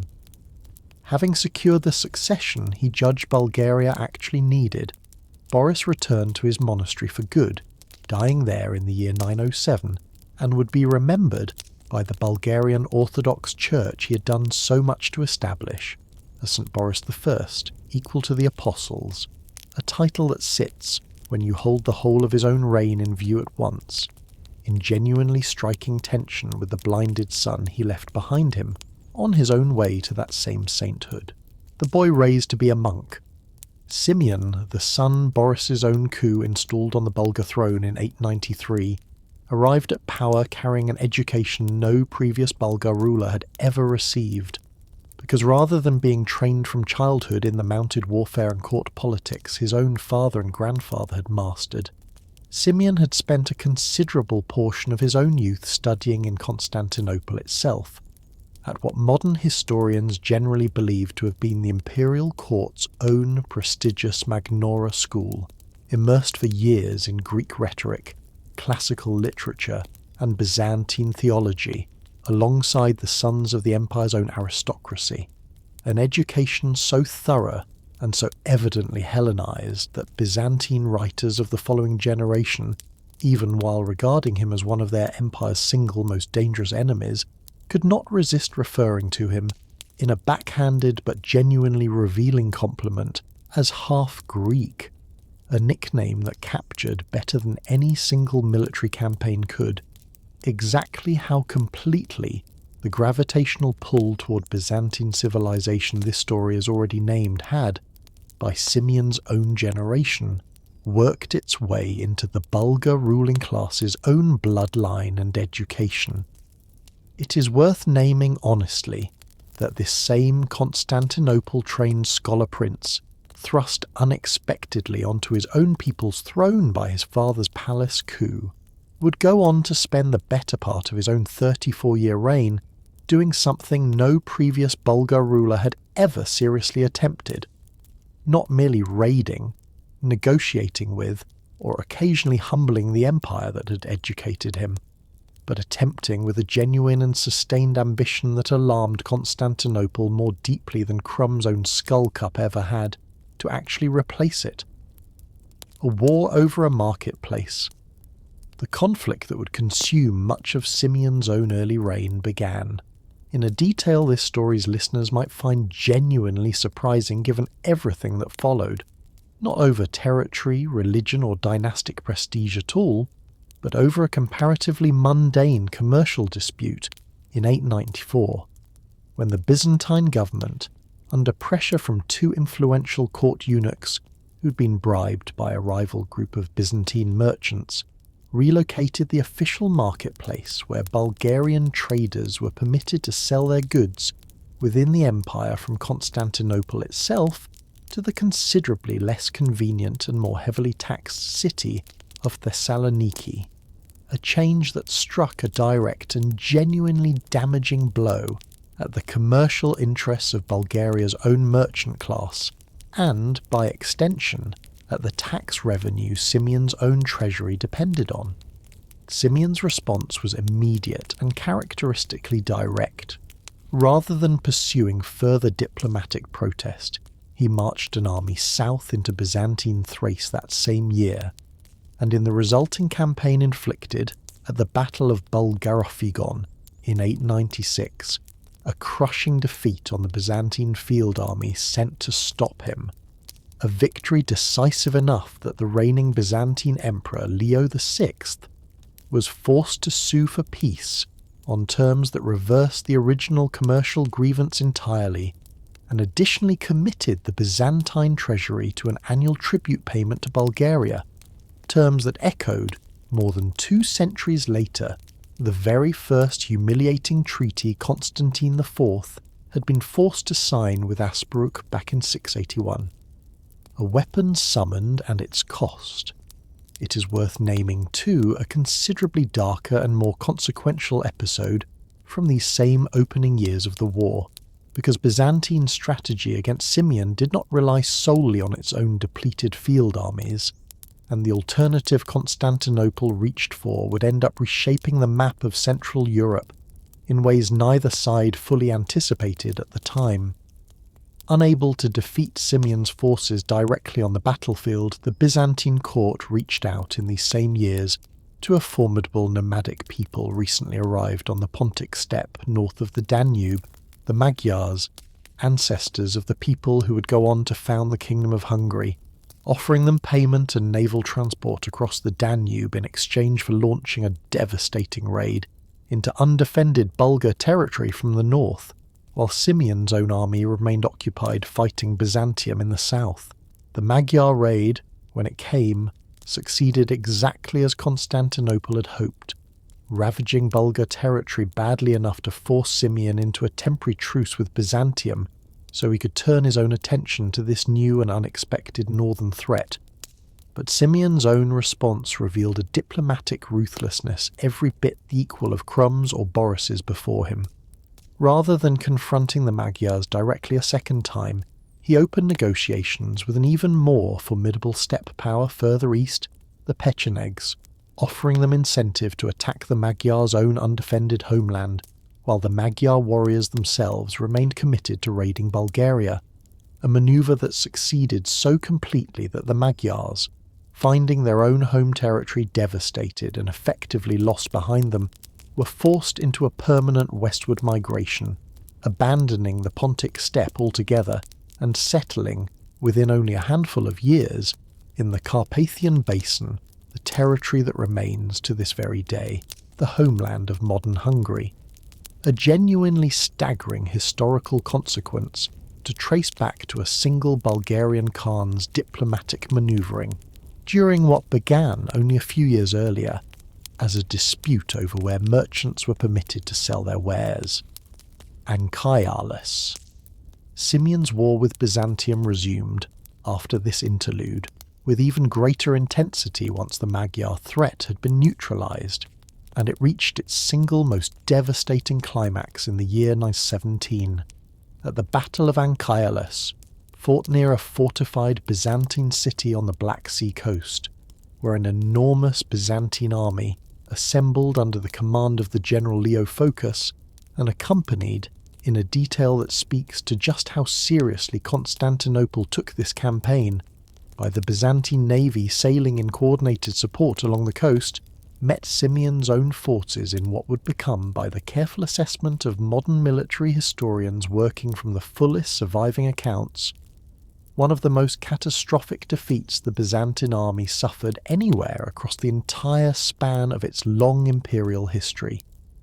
Byzantine sources themselves, writing in the aftermath, describe an army effectively annihilated, its commander Leo Phocas barely escaping the field alive, and casualties so severe, whole regiments destroyed almost to the last man according to the more detailed surviving accounts, that the defeat sent genuine shockwaves through the imperial court in Constantinople.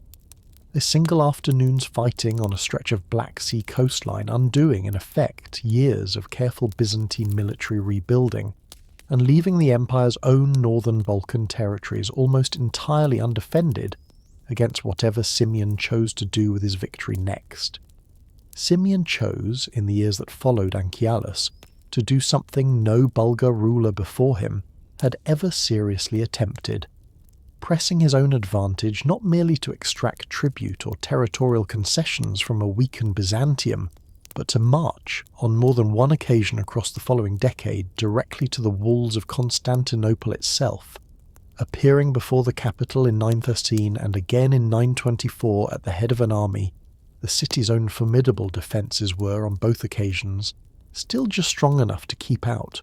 forcing Simeon, each time, into a negotiated settlement rather than the outright conquest of the Roman capital his own campaigns had come tantalizingly close to making plausible. It was during the 9-113 confrontation, according to the fullest surviving Byzantine accounts, that Simeon met personally with the reigning patriarch of Constantinople, outside the city's own walls, and in a ceremony whose exact details later Byzantine and Bulgarian sources would describe in subtly but significantly different terms, received some form of imperial recognition, Byzantine side insisting afterward that Simeon had merely been crowned with a lesser, non-imperial title, and Bulgarian tradition insisting, with equal conviction, that the patriarch had formally crowned him emperor, a dispute over a single ceremony's precise meaning that mattered enormously to both sides, because the title Simeon claimed for himself in the years that followed, whatever its exact origin, was nothing less than Tsar Caesar of the Bulgarians and the Romans, a direct and entirely deliberate claim to stand as legitimate co-equal ruler of the very empire his own armies had just spent a decade humbling, the single most audacious political claim any Bulgar ruler would ever make, before or after him. It is worth naming too exactly what happened during that second confrontation outside the walls in 924, because it offers this story one of its single most vivid surviving scenes of the two rivals meeting face to face, rather than only through the mediated distance of a chronicler's later account. According to the fullest surviving description, Simeon and the reigning Byzantine Emperor Romanos Lekapenos met not inside the city at all, but on a specially constructed platform built out over the water near the Golden Horn, each ruler arriving by his own boat and stepping onto opposite ends of the same jetty, so that neither side could claim the other had come to him as a supplicant, an elaborate piece of medieval diplomatic choreography built entirely around the anxious question of who was meeting whom on whose own terms. Romanos, according to Byzantine sources sympathetic to their own emperor, addressed Simeon with a long and pointed sermon on the virtues of Christian peace and the folly of shedding more blood between two peoples who shared, after all, the very same faith, an appeal that apparently moved Simeon enough to agree to a renewed truce, though it is worth naming, in fairness to Simeon's own considerably more hard-headed side, that this same truce also happened to arrive at a moment when Simeon's own decades of campaigning had left his own treasury and his own army genuinely in need of the pause a pious sermon gave him convenient cover to accept. It is worth naming too that Simeon's own considerable learning expressed itself in more than architecture and battlefield ambition alone, because the same ruler who marched to the walls of Constantinople twice also personally commissioned, from his own court scholars, an enormous compiled anthology of sermons and moral writings, translated from the Greek of St. John Chrysostom and other church fathers into Old Church Slavonic, a collection later known as the Zlatostry, the Golden Stream, that Simeon apparently intended, according to its own surviving preface, as a kind of moral instruction manual for his own Bulgarian nobility, a genuinely striking window into a conqueror who clearly wanted to be remembered, in his own lifetime and afterward, as much for the books he commissioned as for the armies he led. A capital built to answer a capital. It is worth naming, too, exactly how thoroughly Simeon translated this same imperial ambition into stone and brick rather than leaving it as a claim made only in diplomatic correspondence, because the Bulgarian capital he built up at Preslav across these same decades was designed, quite deliberately, to answer Constantinople's own architectural grandeur point for point, rather than to remain the earthen ramparted steppe fortress his own great-grandfather Asparuh had first raised on the same general stretch of ground. Simeon's Preslav grew, across his own 34-year reign, into a genuinely sophisticated walled city built substantially in stone rather than timber, centred on an inner citadel housing the royal palace, and, at its heart,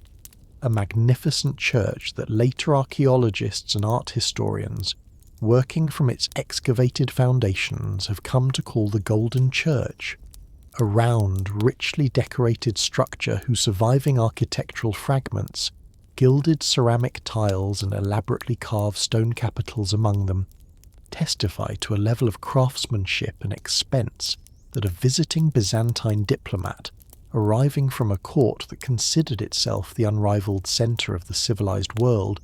would have found genuinely difficult to dismiss as merely barbarian ambition dressed up in borrowed finery. Modern archaeologists excavating the Golden Church's own foundations have recovered fragments of gilded ceramic icons and inscribed pottery bearing Simeon's own name and titles, physical objects that let a present-day visitor to the site's own small museum stand within arm's reach of a piece of decoration Simeon's own court craftsman fired and glazed with his own name on it 11 centuries ago. A considerably more intimate kind of evidence than any chronicle second-hand description can quite provide. It is worth naming, too, that this same architectural ambition was matched in Simeon's own Preslav by a genuine and sustained literary flowering, a school of Bulgarian scholars and translators, working in the Slavic script Boris's own generation had first established, that produced, across these same decades, an original body of Bulgarian religious and historical literature, rather than merely translated Byzantine and Greek material, among them a monk named John Exarch, whose own most celebrated work, the Shestodnev, or Hexaemeron, a lengthy explanation of the 6 days of biblical creation woven together with borrowed passages of Greek natural philosophy on astronomy, meteorology, and the anatomy of the human body, gave Bulgarian readers, for the first time in their own native tongue, something considerably closer to a popular science encyclopedia than a purely devotional text, a genuinely ambitious undertaking for a still young literary culture barely a generation removed from having no written vernacular at all, and Constantine of Preslav, a bishop and scholar whose own hymns and sermons, composed directly in Old Church Slavonic, gave the Bulgarian Church a genuinely native liturgical voice, rather than one borrowed wholesale from Constantinople. It is worth naming, too, honestly, the both-hands truth sitting at the centre of Simeon's own entire reign, because a ruler capable of commissioning this same genuine cultural flowering was, in nearly the same years, also capable of the kind of relentless, decades-long war-making that left an enormous share of the Balkan Peninsula's own ordinary farming population, Bulgarian, Byzantine, and Slavic alike, repeatedly stripped of its harvests, its livestock, and, in the more devastating individual campaigns, its own lives, a golden age built, as a great many golden ages genuinely are, on a foundation of sustained and largely uncounted rural suffering that Simeon's own surviving court literature, understandably, had considerably less interest in recording than it did in celebrating his victories and his churches.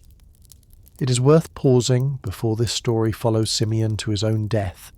to picture what 3.5 decades of nearly unbroken warfare actually looked like from inside a single ordinary household on either side of the frontier he spent his whole reign redrawing. Picture a Thracian farming family somewhere within a few days' march of Anchialus, in the autumn of 917, gathering in a harvest they had every reason to fear would be requisitioned, burned, or simply trampled by whichever army passed through their own fields first, their sons of fighting age already conscripted into a Byzantine militia that had, only weeks earlier, been annihilated almost to the last man on a stretch of coastline most of them had never had any reason to visit. And picture, on the opposite side of that same frontier, a Bulgar village near Preslav sending its own able-bodied men south for what was already, by that point in Simeon's reign, the 3rd or 4th major campaign season in as many years, its own fields left to older men, women and children to work as best they could,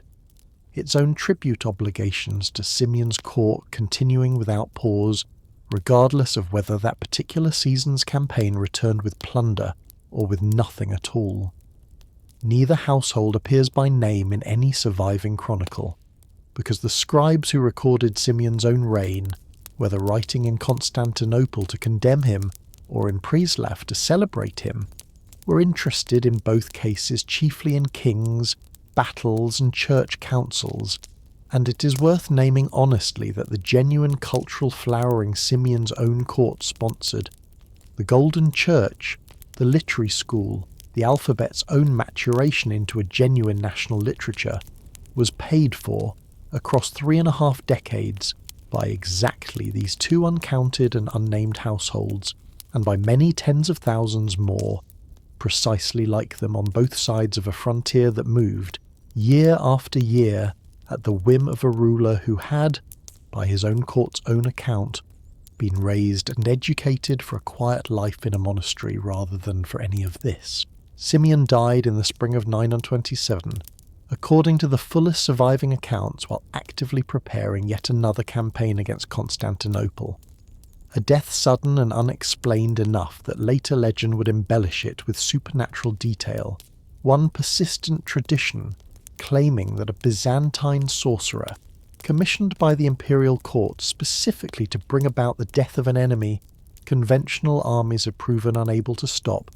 worked some manner of magical harm against him from a great distance, a story worth naming honestly as legend rather than fact, but one that captures, in its own way, just how thoroughly Simeon's own contemporaries on both sides of the Danube had come to regard him as something closer to an unstoppable force of nature than an ordinary mortal ruler. He left behind an empire at the absolute peak of its own military and cultural prestige, and also, in a pattern, this whole night's story will keep returning to, an empire whose treasury and whose ordinary population had been stretched, across 3.5 decades of nearly continuous warfare,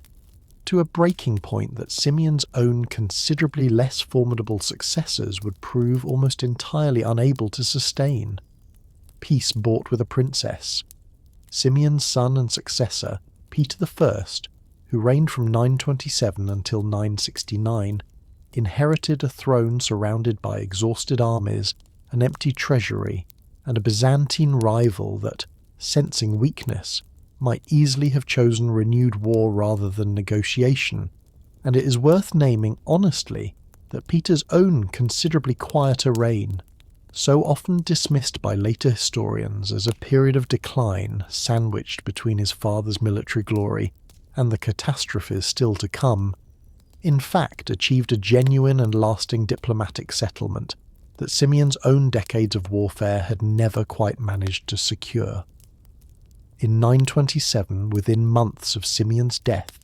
Peter negotiated a peace treaty with Byzantium sealed, in the customary manner of the age, through a royal marriage, Peter himself wedding Maria, a granddaughter of the reigning Byzantine Emperor Romanos Lekapenos, a match that brought with it, alongside the marriage itself, formal Byzantine recognition of Peter's own claim to the imperial title of Tsar, and, in a genuinely remarkable ecclesiastical concession, Simeon's own military campaigns had never managed to extract from Constantinople formal recognition of an independent Bulgarian patriarchate, elevating the Bulgarian Church's own senior bishop to the rank of patriarch, a title carrying real ecclesiastical parity with Constantinople's own patriarch, and making Bulgaria, in this specific and genuinely significant sense, the first Slavic Christian nation in history to secure its own fully independent national church. It is worth naming too, honestly, that Peter did not arrive at that same peace settlement with his own throne entirely secure, because two of his own younger brothers, resentful of Peter's succession and apparently hoping to exploit the general uncertainty following Simeon's own sudden death, raised a rebellion against him within months of his own accession. One brother, Ivan, conspiring from inside Bulgaria itself before being captured and confined to a monastery for the remainder of his own life, and a second brother, Michael, fleeing to Byzantine-held Macedonia to raise a separate revolt that only dissolved after his own premature death, ended it before it could gather any real momentum. It is worth naming too that Peter's own response to this family conspiracy, exile to a monastery rather than the blinding or execution this whole story has already shown, was the far more common medieval remedy for a defeated rival, reveals a ruler whose own instincts leaned, across the whole of his considerably underrated reign, more toward patient consolidation than toward the theatrical brutality his father and grandfather had so often reached for first. It is worth naming too one further and considerably quieter development from these same middle decades of the 10th century, because it would go on to shape Bulgarian religious life for well over 1,000 years afterward, in a way none of Peter's own treaties or titles ultimately managed to match. Sometime in the early 900s, a hermit named Ivan, remembered today as Ivan of Rila, withdrew from ordinary village life into the wild, densely forested Rila Mountains south of Sofia, living for years, according to his own later hagiography, in the hollow of a tree and surviving on whatever the mountainside itself provided, a solitary asceticism that nonetheless drew a growing circle of disciples to settle near him,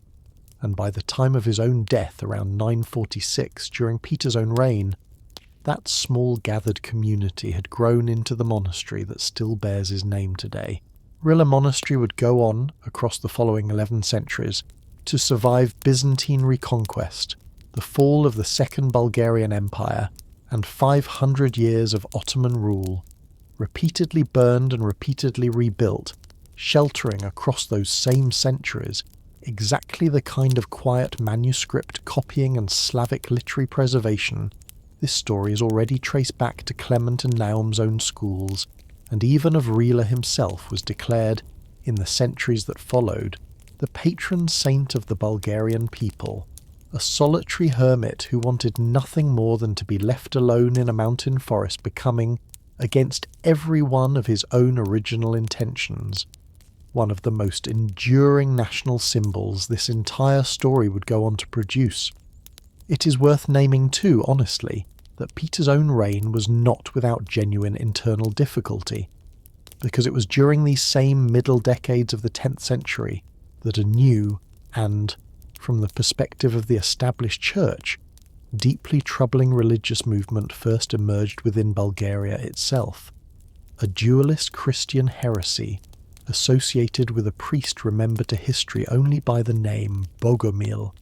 beloved of God, whose followers, the Bogomils, taught that the material world itself had been created not by a benevolent God, but by a fallen evil power, and who rejected on that basis the established church's own hierarchy, its sacraments, and its considerable accumulated wealth as corrupt compromises with exactly the material evil their own faith taught them to reject. It is worth naming, in fairness, the genuine social grievance sitting underneath this same theological rebellion, because Bogomil teaching found its most receptive audience precisely among Bulgaria's own poorer peasantry, communities who had spent generations providing the grain, the labour, and the sons that fed Simeon's own decades of imperial ambition, and who looked, with real and understandable resentment, at a church hierarchy that had grown visibly wealthy and politically powerful in exactly the same years their own harvest had been repeatedly requisitioned for a war effort that had, in the end, produced considerably more churches and monuments in Preslav than it had produced any lasting improvement in an ordinary farming family's own circumstances, a heresy that would go on across the following centuries to spread far beyond Bulgaria's own borders, carried by trade routes and by persecuted refugees, all the way into Western Europe, where its theological descendants, considerably transformed by the journey, would resurface generations later among the Cathars of southern France, a genuinely remarkable intellectual export for a movement that began among Bulgarian peasants quietly refusing to believe that the wealth flowing through Preslav's own churches had anything to do with God's actual will. It is worth naming too a little more of what the Bogomils actually believed and practiced, because the movement was never merely a vague expression of economic grievance dressed up in religious language, but a genuinely coherent alternative theology with its own considerable intellectual discipline. Bogomil teachers rejected the veneration of icons, relics, and the cross itself as idolatrous attachment to dead matter rather than living spirit, rejected the Old Testament almost entirely as the work of the same evil creator power they held responsible for the material world, and practiced a severe personal asceticism, fasting, celibacy, for their own most committed adherents, and a rejection of meat and wine that a great many contemporary observers, including a number of hostile Byzantine and Bulgarian churchmen who otherwise despised everything else about the movement, nonetheless conceded was carried out with a genuine and visible personal sincerity considerably more rigorous than the ordinary parish clergy's own comparatively comfortable habits. It is worth naming too exactly how far this same peasant heresy eventually travelled beyond the borders of the kingdom where it was born, because the Bogomil movement did not remain a purely internal Bulgarian problem for very long at all. By the early 12th century, Bogomil teaching had spread deep into Byzantine territory itself, gaining enough of a following even inside Constantinople that the reigning emperor, Alexios Komnenos, felt compelled to move directly against it, luring the movement's own most prominent contemporary leader, an elderly physician monk named Basil, into a private audience at the imperial palace under the pretense of genuine theological interest, only to have the whole conversation secretly recorded by a scribe hidden behind a curtain, evidence the emperor then used to have Basil burned alive in Constantinople's own hippodrome around the year 1104, a monk who had spent decades quietly teaching a heresy born among Bulgarian peasants, a century and a half earlier finally executed in the very capital that heresy's own earliest teachers had regarded, with real and considered suspicion, as the seat of exactly the worldly corruption their own faith existed to reject. It is worth naming too a little of where Sviatoslav himself, and the Kievan Rus state he ruled, had actually come from, because this story has not yet had occasion to properly introduce either, and the invasion that follows makes considerably more sense once you know it. Kievan Rus was, by the middle of the 10th century, still a genuinely young state, founded only a few generations earlier by Scandinavian traders and warriors, the Varangians, who had settled along the river trade routes linking the Baltic to the Black Sea, and gradually merged with the considerably more numerous Slavic population already living there, and its own relationship with Byzantium had, across those same generations, cycled between outright raiding, Rus's fleets appearing before the walls of Constantinople itself more than once in the 9th and early 10th centuries, and increasingly formalised commercial treaties, agreements negotiated in 907 and again in 911 that granted Rus's merchants specific trading rights and quotas inside the Byzantine capital, a genuinely unusual level of direct diplomatic engagement for a state Byzantine writers otherwise still described in much the same dismissive terms this story has already heard applied to the Bulgars themselves. Sviatoslav's own mother, Olga, who had ruled Kievan Rus' as regent during his own childhood, had travelled to Constantinople in person around 957 and been received, and very likely baptised, at the Byzantine imperial court, giving her own son a considerably more intimate first-hand exposure to Byzantine wealth, ceremony, and strategic thinking than any previous Rus' ruler had possessed, an inheritance that goes some distance toward explaining exactly why Sviatoslav, once he actually set eyes on Preslav's own accumulated riches in 968, found the idea of simply collecting his fee and going home so much less appealing than Nikephoros Phocas' own court had ever anticipated. The prince who came to conquer and stayed to rule. The peace. Peter had negotiated with Byzantium in 927, held, with only intermittent friction, for the better part of 4 decades, but it did not survive a shift in Byzantine strategic thinking that arrived in the late 960s, when a formidable and ambitious military emperor named Nikephoros Phocas, having spent much of his own reign winning a string of genuinely significant victories against the Arab Caliphate on the empire's eastern frontier,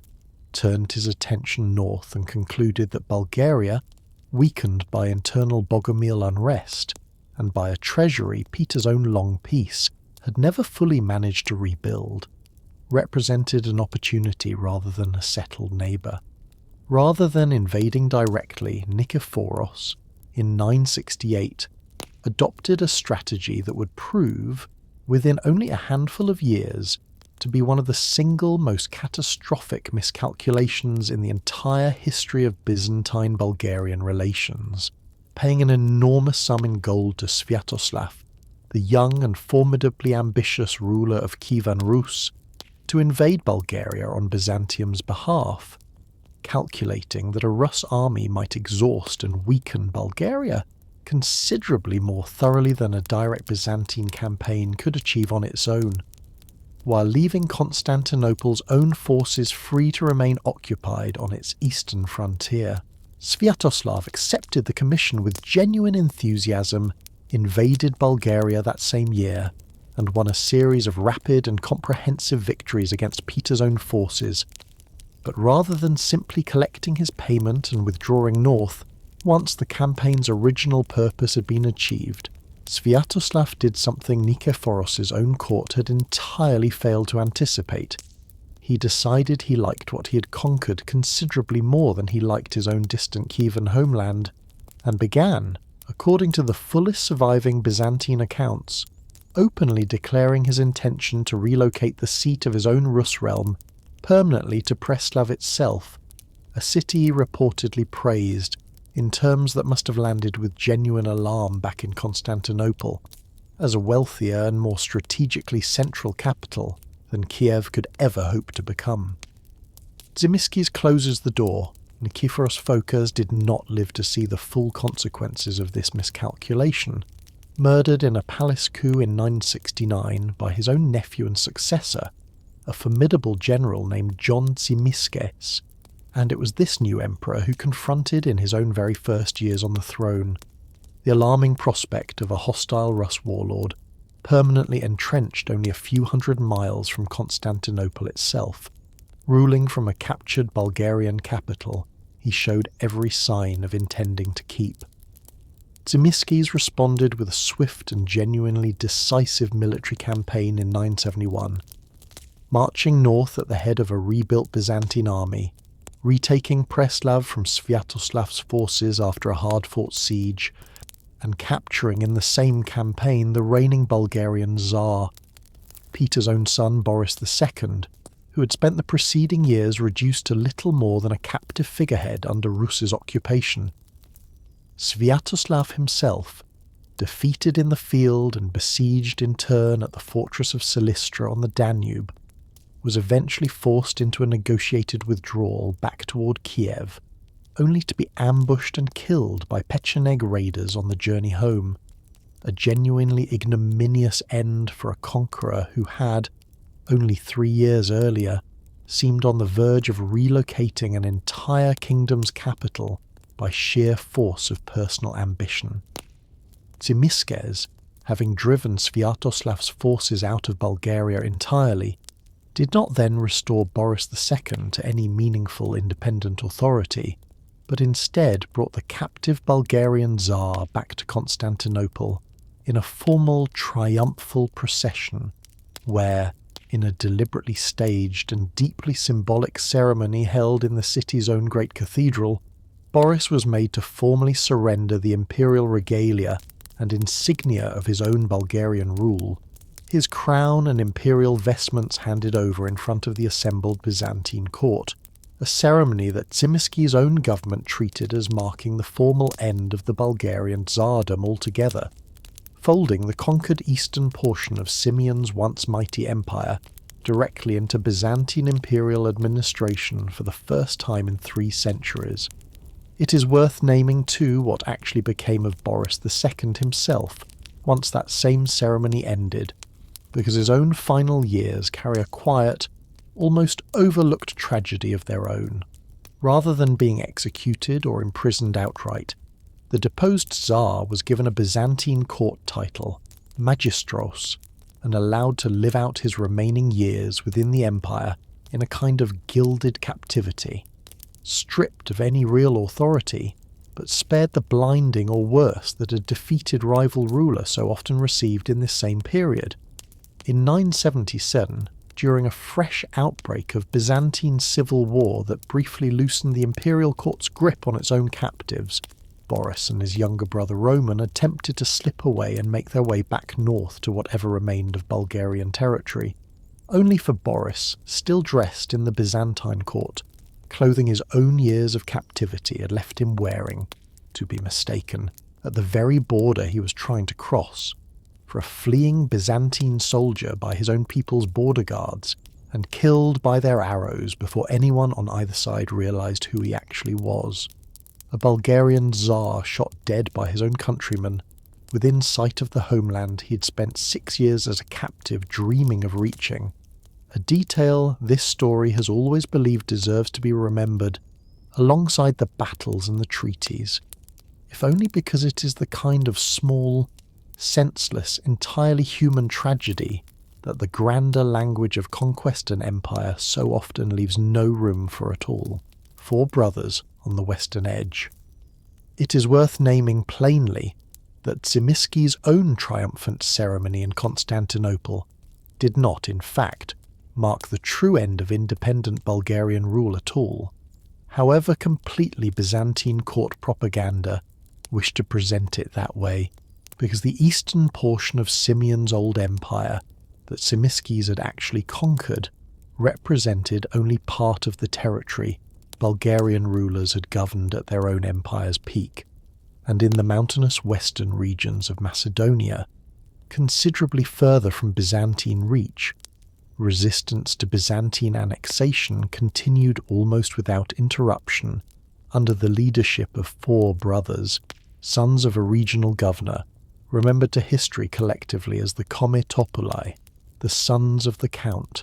David, Moses, Aaron, and Samuel. Across the 970s and into the 990s,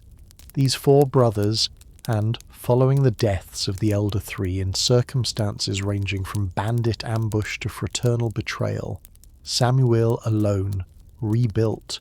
from this western Macedonian base, a genuinely independent Bulgarian state that would, within 2 decades, grow to control territory stretching from the Adriatic coast to the Black Sea, a second flowering of Bulgarian imperial ambition that Byzantine chroniclers, still savouring Tzimiski's own supposedly final triumph only a few years earlier, watched develop with rapidly mounting alarm. It is worth naming too exactly why Basil II's own early reign gave Samuil so many uncontested years in which to build his own Western Bulgarian state up into a genuine imperial rival in the first place, because the young emperor's attention for the better part of a full decade after his own accession was consumed almost entirely by threats considerably closer to his own throne than any distant Macedonian rebellion. Basil spent much of the 970s and 980s fighting off two successive and genuinely dangerous internal Byzantine rebellions, led first by a general named Bardas Skleros, and later by an even more formidable general named Bardas Phocas, uprisings serious enough that Basil was forced at one particularly desperate point to request military assistance from the Kievan Rus' state this story has already met, receiving in return the 6,000 elite Varangian guardsmen who would go on to form the core of the Byzantine Emperor's own personal bodyguard for generations afterward, in exchange for a marriage alliance that saw Basil's own sister wed to the Rus ruler Vladimir and, not incidentally, played its own part in Vladimir's subsequent decision to adopt Byzantine Christianity for his own kingdom. Only once these same internal threats had finally been suppressed, Bardas Phocas dying suddenly in battle in 989, under circumstances Byzantine sources themselves describe with real superstitious unease, was Basil finally free to turn the full weight of his own attention north towards Samuil, a full decade after the disaster at the gates of Trajan this story is about to describe, time Samuil had used exceptionally well. The gates of Trajan, Samuil's own reign, and the 4-decade war it would eventually draw Byzantium into, opened with a Bulgarian victory so complete and so humiliating for the Byzantine side that it very nearly ended, in a single afternoon in 986, the career of the very emperor who would go on, across the following 3 decades, to become Bulgaria's own single, most devastating and most permanently remembered enemy. That emperor, Basil II, still young and still consolidating his own hold on a throne he had inherited,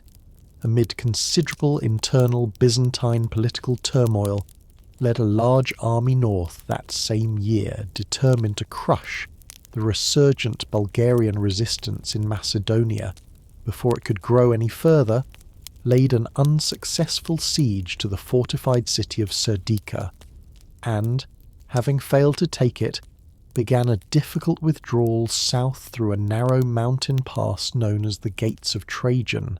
terrain that offered Samuil's forces an ambush opportunity almost identical in its basic tactical shape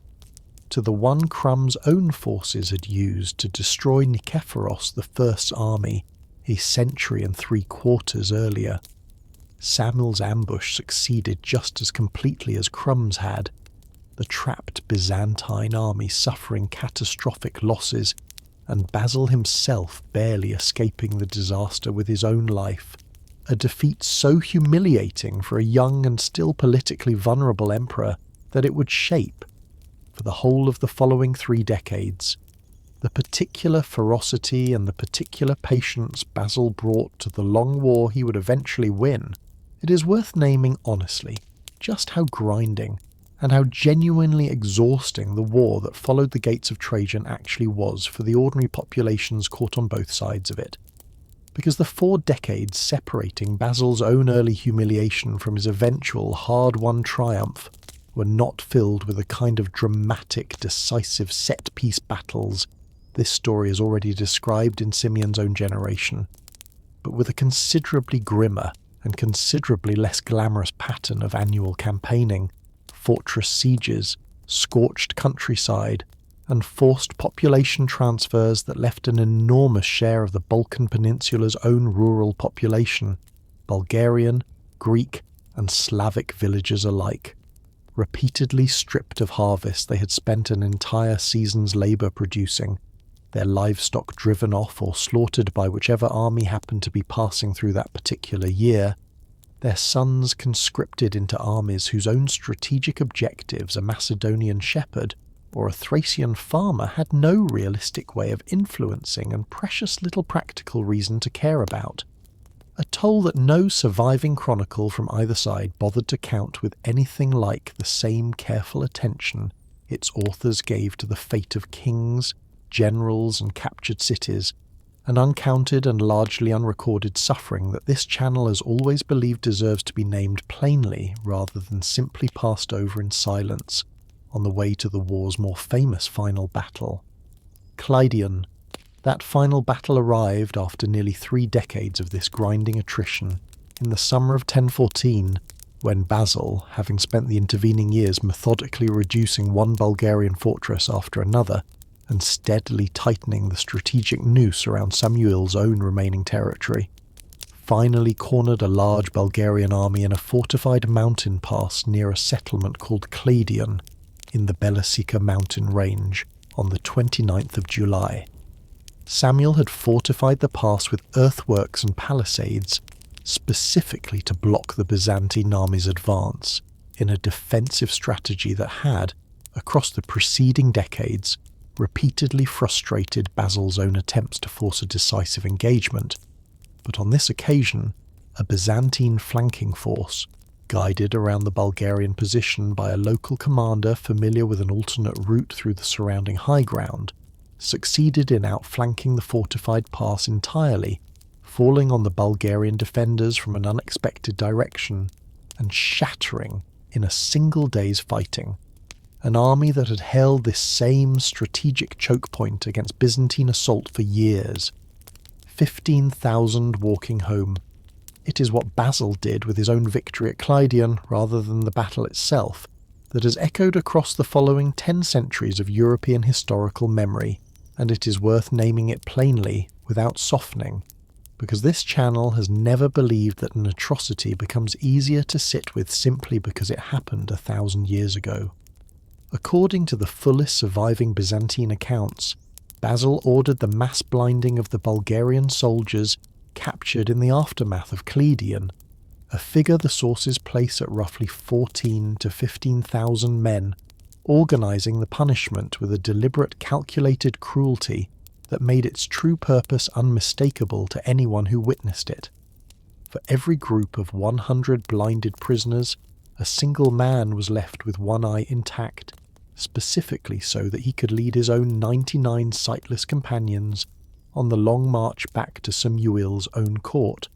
a column of mutilated men stretching, by the more vivid surviving descriptions, for miles along the mountain roads of Macedonia, guided home not as an act of mercy, but as a message no surviving Bulgarian soldier, courtier, or ordinary villager who watched that column pass would ever be able to forget or fail to understand. It is worth naming honestly in the same both-hand spirit this channel has always tried to bring to even its most monstrous historical figures, exactly what modern historians believe actually motivated an act of cruelty, this calculated and this deliberately theatrical, because Basil was not, by the wider evidence of his own long reign, a man given to random or purposeless brutality, but a famously cold, famously calculating ruler whose own court reputation, even among his own Byzantine subjects, rested on an almost frightening capacity for patient, unsentimental, strategic thinking, and the blinding at Cleidion reads, in that light,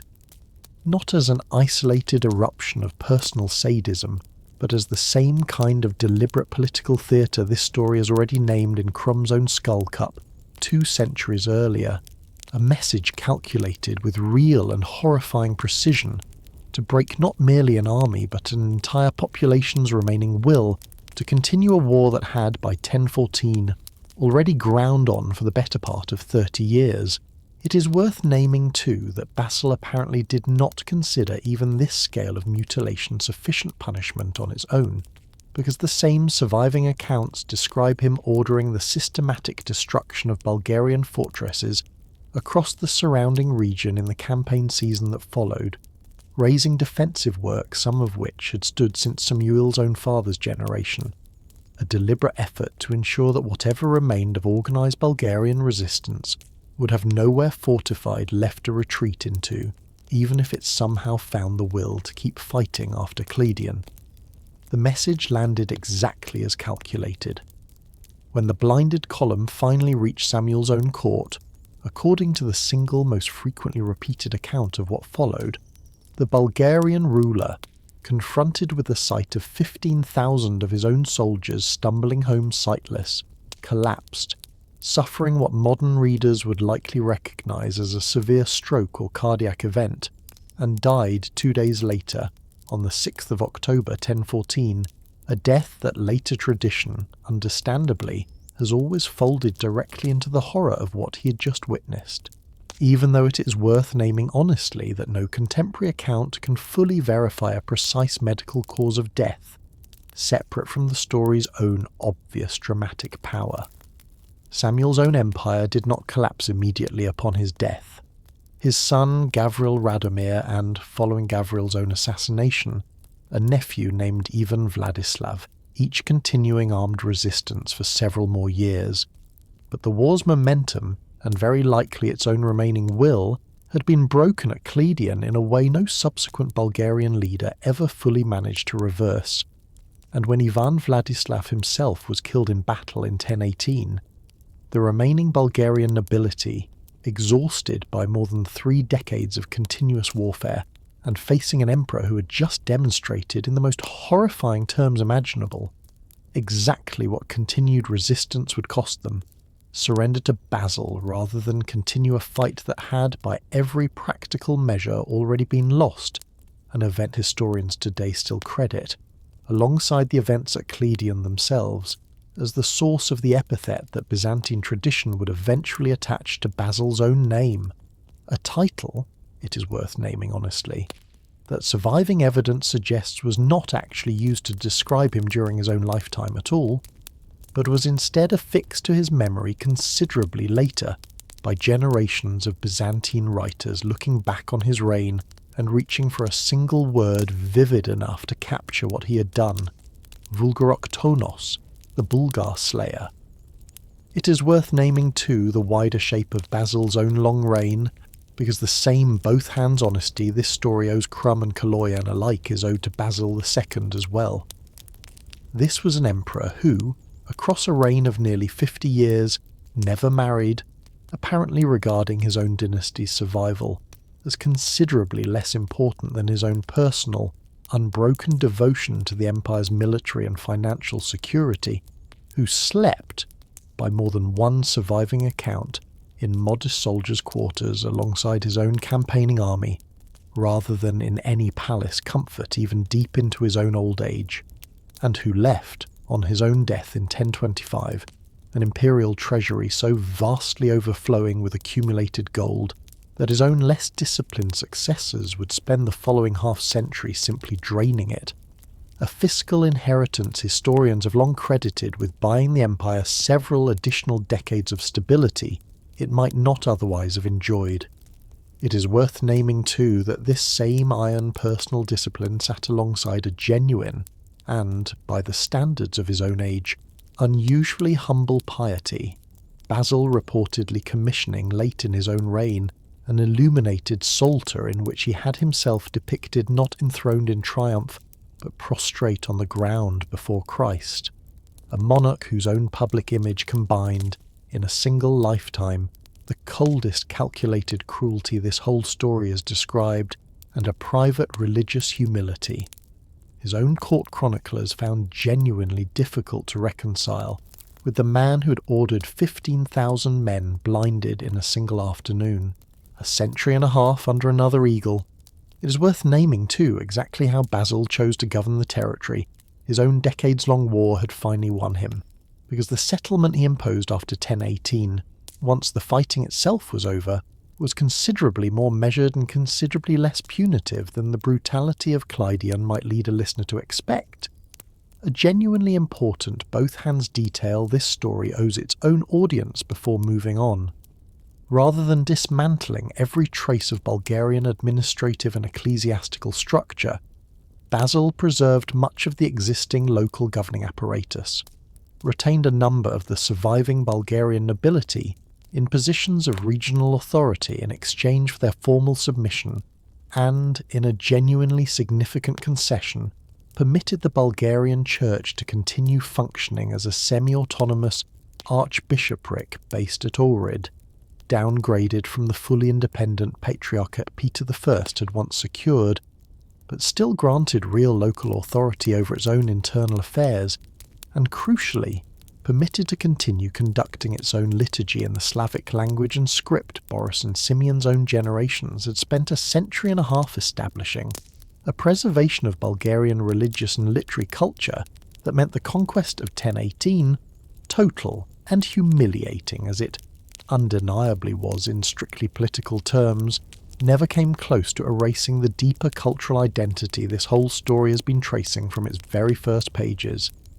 It is worth naming, too, exactly how Byzantine administrators organised the conquered Bulgarian lands on the ground, because Basil did not simply absorb the territory into an existing province, but created, specifically for it, a new administrative unit, the Theme of Bulgaria, governed from Skopje by a Byzantine military governor, or strategos, and subdivided into smaller districts, each overseen by its own regional official,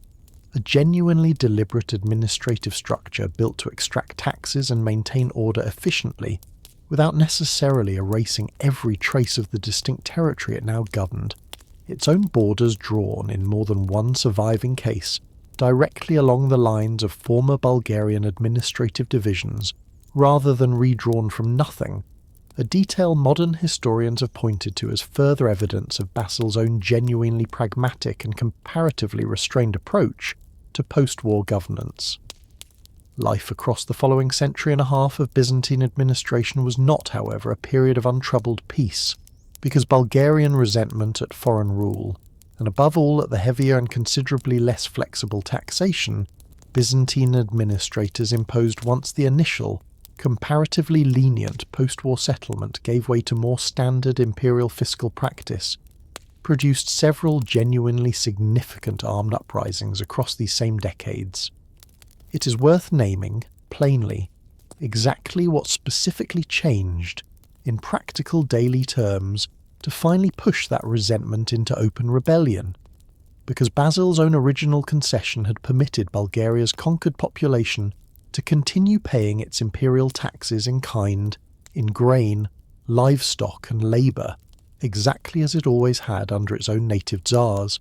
rather than in the minted gold and silver coin the rest of the empire's provinces were expected to remit. That concession held for roughly 2 decades after Basil's own death in 1025, until a considerably less scrupulous palace official named John the Orphan of Tropos, the de facto power behind the throne of the reigning Emperor Michael IV in the late 1030s, revoked it, ordering Bulgarian taxes converted to cash payment in a reform that looked, on paper, like simple administrative standardization, but that fell in practice with genuinely devastating weight on ordinary Bulgarian farming communities who had no ready access to minted coin at all, and were forced, almost overnight, to sell off livestock and stored grain at a serious loss, simply to raise the currency their new tax bill demanded, a change contemporary Byzantine sources themselves acknowledge was received, across the former Bulgarian lands, with genuine and widespread fury. It was into exactly this climate of fresh economic grievance that Peter Delian's own rebellion erupted in 1040, when a man claiming, whether truthfully or not, to be a grandson of Samuel himself, Peter Delian, raised a rebellion that briefly succeeded in reclaiming a substantial stretch of former Bulgarian territory before being crushed by a Byzantine army the following year, and again in 1072, when a nobleman named Georgi Voite led a further uprising, in coordination with Serbian allies, that met a similarly determined and ultimately similarly unsuccessful end, It is worth naming honestly that neither of these uprisings ever came close to restoring genuine Bulgarian independence,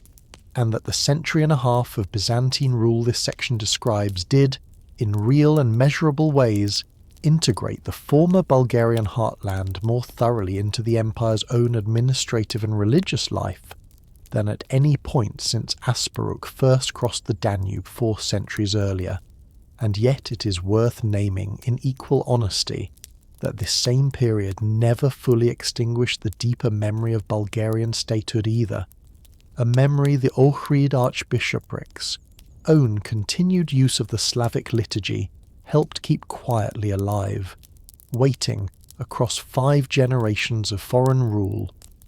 for an opportunity that would finally arrive in the last years of the 12th century. 2 brothers, a horse, and a tax collector. That opportunity arrived in 1185,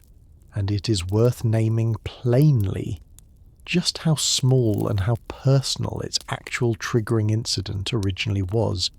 because history's grandest political transformations very often begin with exactly this kind of small, almost petty injustice rather than any grand ideological confrontation.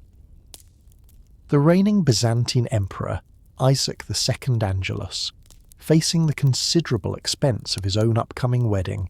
imposed a new and heavy special tax across the empire's Balkan provinces to help cover the cost, a levy that fell with particular weight on the region's own considerable population of horse and cattle breeders, and 2 brothers from a prominent local noble, or boyar, family based around the fortress town of Tarnovo, Aeson and Peter, approached the emperor's own court directly to request either an exemption from this new tax or, alternatively, formal appointment to a modest local military command in exchange for their continued loyalty, a request the emperor, according to the fullest surviving Byzantine account, rejected with a personal contempt striking enough to be recorded in detail. One of the emperor's own courtiers reportedly struck Asen across the face during the audience, a physical humiliation delivered in front of the assembled court that the 2 brothers, returning home to Tarnovo, chose to answer not with quiet resentment, but with open rebellion. Asen and Peter raised the standard of revolt that same year, invoking, quite deliberately, the memory of Samuel's own Western Bulgarian Empire, and, further back, of Simeon's own imperial title, and, having initially been driven back by a Byzantine punitive expedition, regrouped across the Danube among the Cuman steppe peoples, whose own formidable mounted warriors they recruited as allies in exchange for a share of future plunder, returning in considerably greater strength to inflict a series of defeats on Byzantine forces sent to suppress what Constantinople had originally dismissed as a minor local disturbance. By 1187, Byzantium, its own attention increasingly consumed by crises elsewhere, across an empire that was, by this point in its long history, considerably more fragile and considerably more overextended than it had been in Basil II's own day, was forced to formally recognise the new Bulgarian state Aeson and Peter had established, with its capital at Tarnovo, a settlement that marked the genuine founding of what historians today call the Second Bulgarian Empire, a state built, quite consciously, to present itself as the direct heir and restoration of the empire Basil had extinguished a century and a half earlier, rather than as any genuinely new political creation. It is worth picturing for a moment what this same restored capital at Tarnovo actually looked and felt like, because it was a considerably more dramatic physical setting than either Pliska or Preslav had ever offered, built across 3 steep river-encircled hills where the Yantra River carves a natural defensive loop through the surrounding countryside. Tarnovo's own royal quarter, the fortress hill known as Zarovets, rose above the rest of the city in a dense cluster of palace buildings, boyar residences and more than 20 separate churches packed within a single fortified circuit. a skyline of domes and defensive towers that a peasant delivering his own family's tribute grain to the royal storehouses at the base of the hill would have found every bit as overwhelming, in its own way, as any Bulgar embassy centuries earlier had found the domes of Constantinople itself. It is worth naming too, honestly, that the same boyar class whose own internal rivalries this story has already shown assassinating Asern, Peter, and any number of later claimants in turn lived, in these same Tarnovo years, on fortified rural estates worked by a peasantry, whose own legal and economic position had, if anything, grown more rigid rather than less. Across the centuries since Krum's own Slavic tribute obligations, a system of hereditary peasant labour obligations to a specific boyar's own estate, that Bulgarian historians today generally describe in terms recognisably close to the manorial serfdom, then developing across much of the rest of medieval Europe. A considerably less romantic reality sitting underneath the domes and the imperial titles this section has spent so long admiring. It is worth naming too, honestly,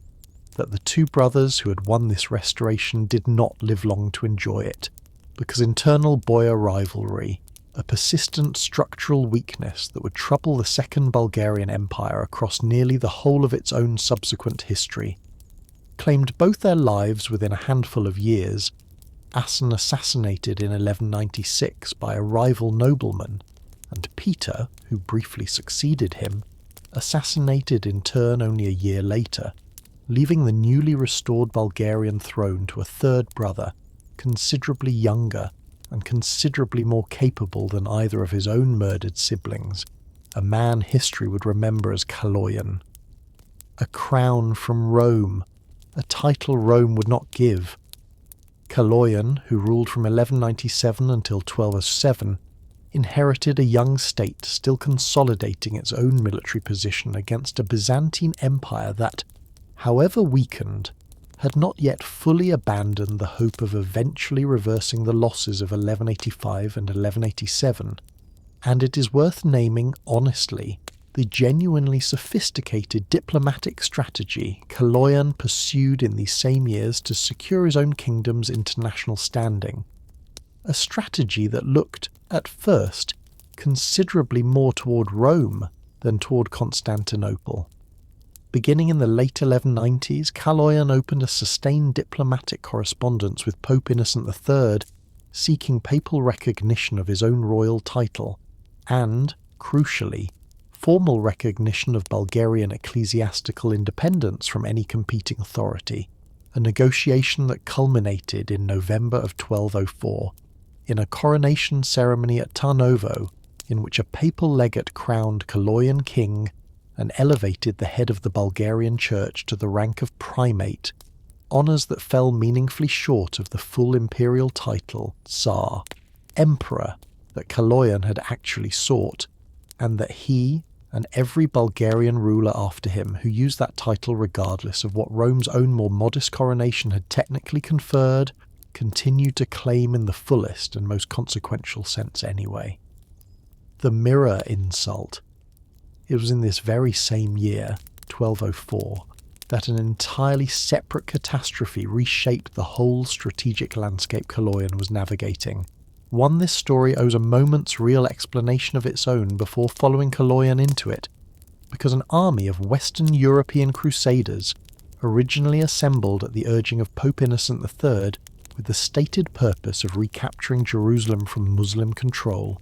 had spent the preceding 2 years drifting steadily further from that original purpose, first diverted by the Venetian Republic, which had built the Crusader fleet on credit and demanded the conquest of the Christian Adriatic port of Zadar as partial repayment of a debt the Crusaders had no other way to settle, and then diverted a second and considerably more consequential time by an exiled Byzantine prince, Alexios Angelos, who offered the Crusades' own leadership an enormous payment, a promised reunion of the Orthodox and Catholic churches, and troops for the eventual recovery of Jerusalem, in exchange for using their own considerable military force to depose his uncle, the reigning Byzantine Emperor, and restore Alexios's own blinded and deposed father to the Constantinopolitan throne instead. That second diversion carried the crusading army to Constantinople itself in the summer of 1203, and when the restoration it had been promised produced neither the payment nor the church reunion Alexios had promised, a furious and unpaid crusader army, encamped outside the walls of the single wealthiest city either army had ever seen, turned on the very Christian capital it had originally arrived only to help. The crusading army breached the city's legendary defences in April of 1204, subjected Constantinople to a sack of genuinely staggering brutality and cultural destruction, its churches stripped of centuries of accumulated treasure, and its ancient bronze and marble monuments melted down or shipped west as plunder, and installed on the ruins of the old Byzantine imperial government a new Latin empire ruled by one of the Crusade's own leading commanders, Baldwin of Flanders, an event that shattered in a single catastrophic spring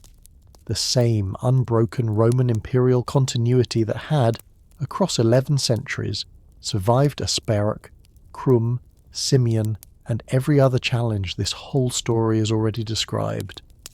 It is worth naming plainly exactly how Kaloyan responded to this sudden and genuinely unprecedented collapse of the empire his own kingdom had spent 3.5 centuries fighting, because his first instinct was not conquest but alliance. He sent envoys to the newly installed Latin Emperor Baldwin offering friendship, mutual recognition, and a formal treaty between their two Christian states, and offer the Crusades' own leadership, flush with their own recent conquest, and contemptuous of what they regarded as merely another semi-barbarous Balkan kingdom, rejected with a dismissiveness that echoed, in its own way, the same contempt a Byzantine courtier had shown Kaloyan's own brother Asen only 2 decades earlier, an insult that would, within less than a year, cost the Latin Empire's own founding emperor his life, Adrianople.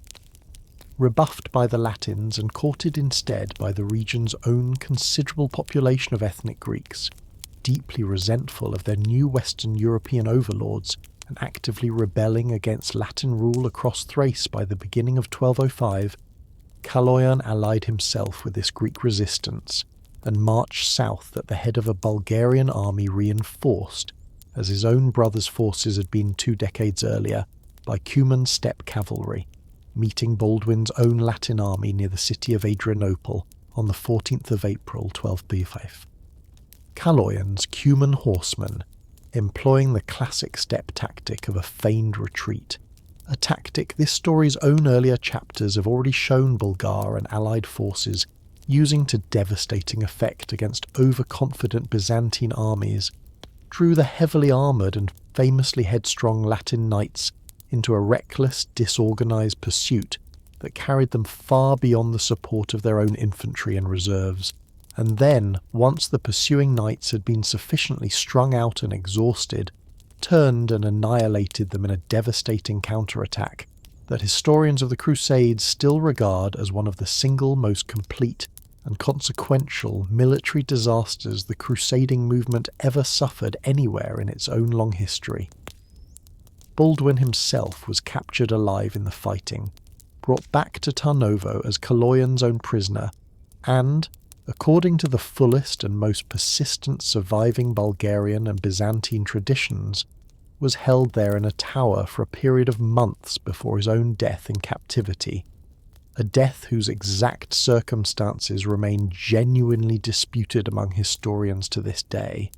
Some later legends claiming Kaloyan had him executed by having his limbs cut off and his body thrown from a cliff, a story historians treat with real skepticism, given how often medieval chroniclers reached for exactly this kind of gruesome embellishment when describing an enemy's captivity, and others suggesting a considerably less dramatic death from illness or the ordinary hardship of prolonged imprisonment.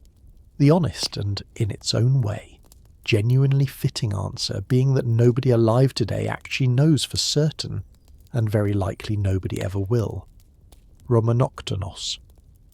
It is worth naming here the single detail from Kaloyan's own reign that closes the circle this whole night's story has been quietly drawing since its very opening scene,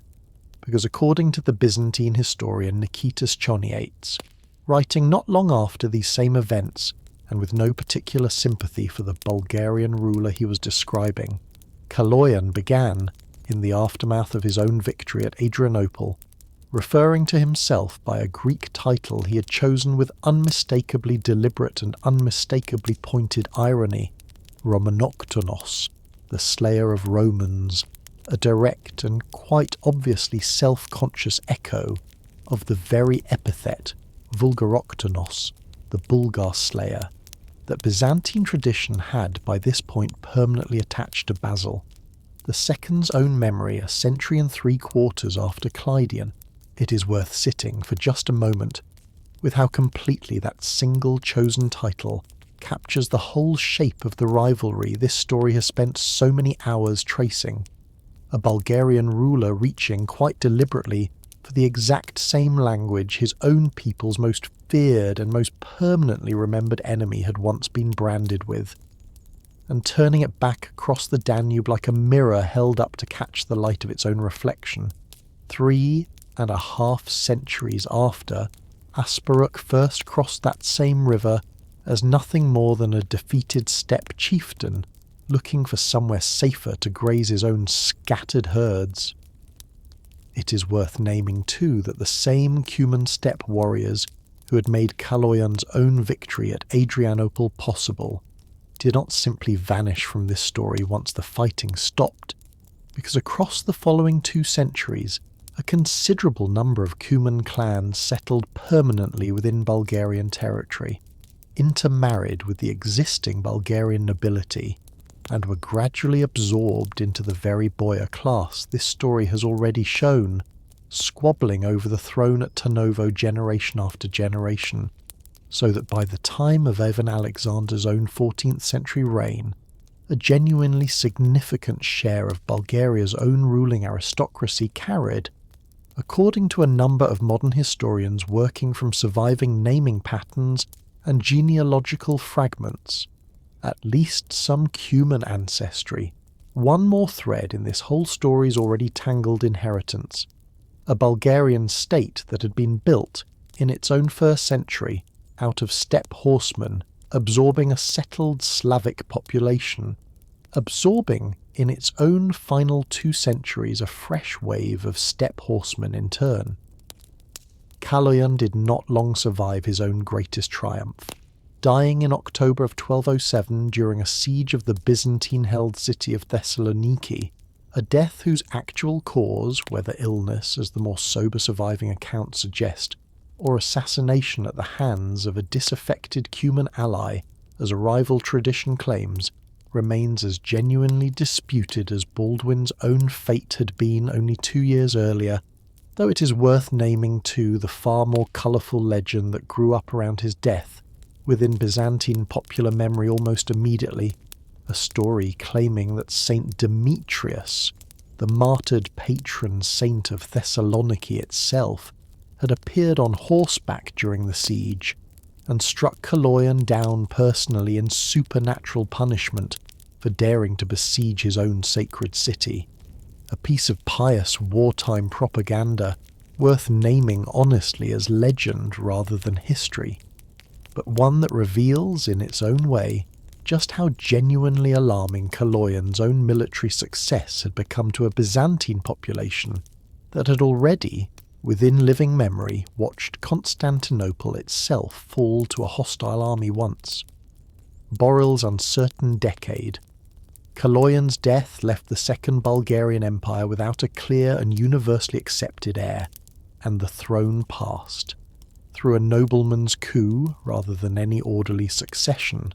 to Kaloyan's own nephew Boril, whose 11-year reign from 1207 to 1218 was consumed by a persistent and genuinely destabilising civil war against rival claimants, chief among them Kaloyan's own son,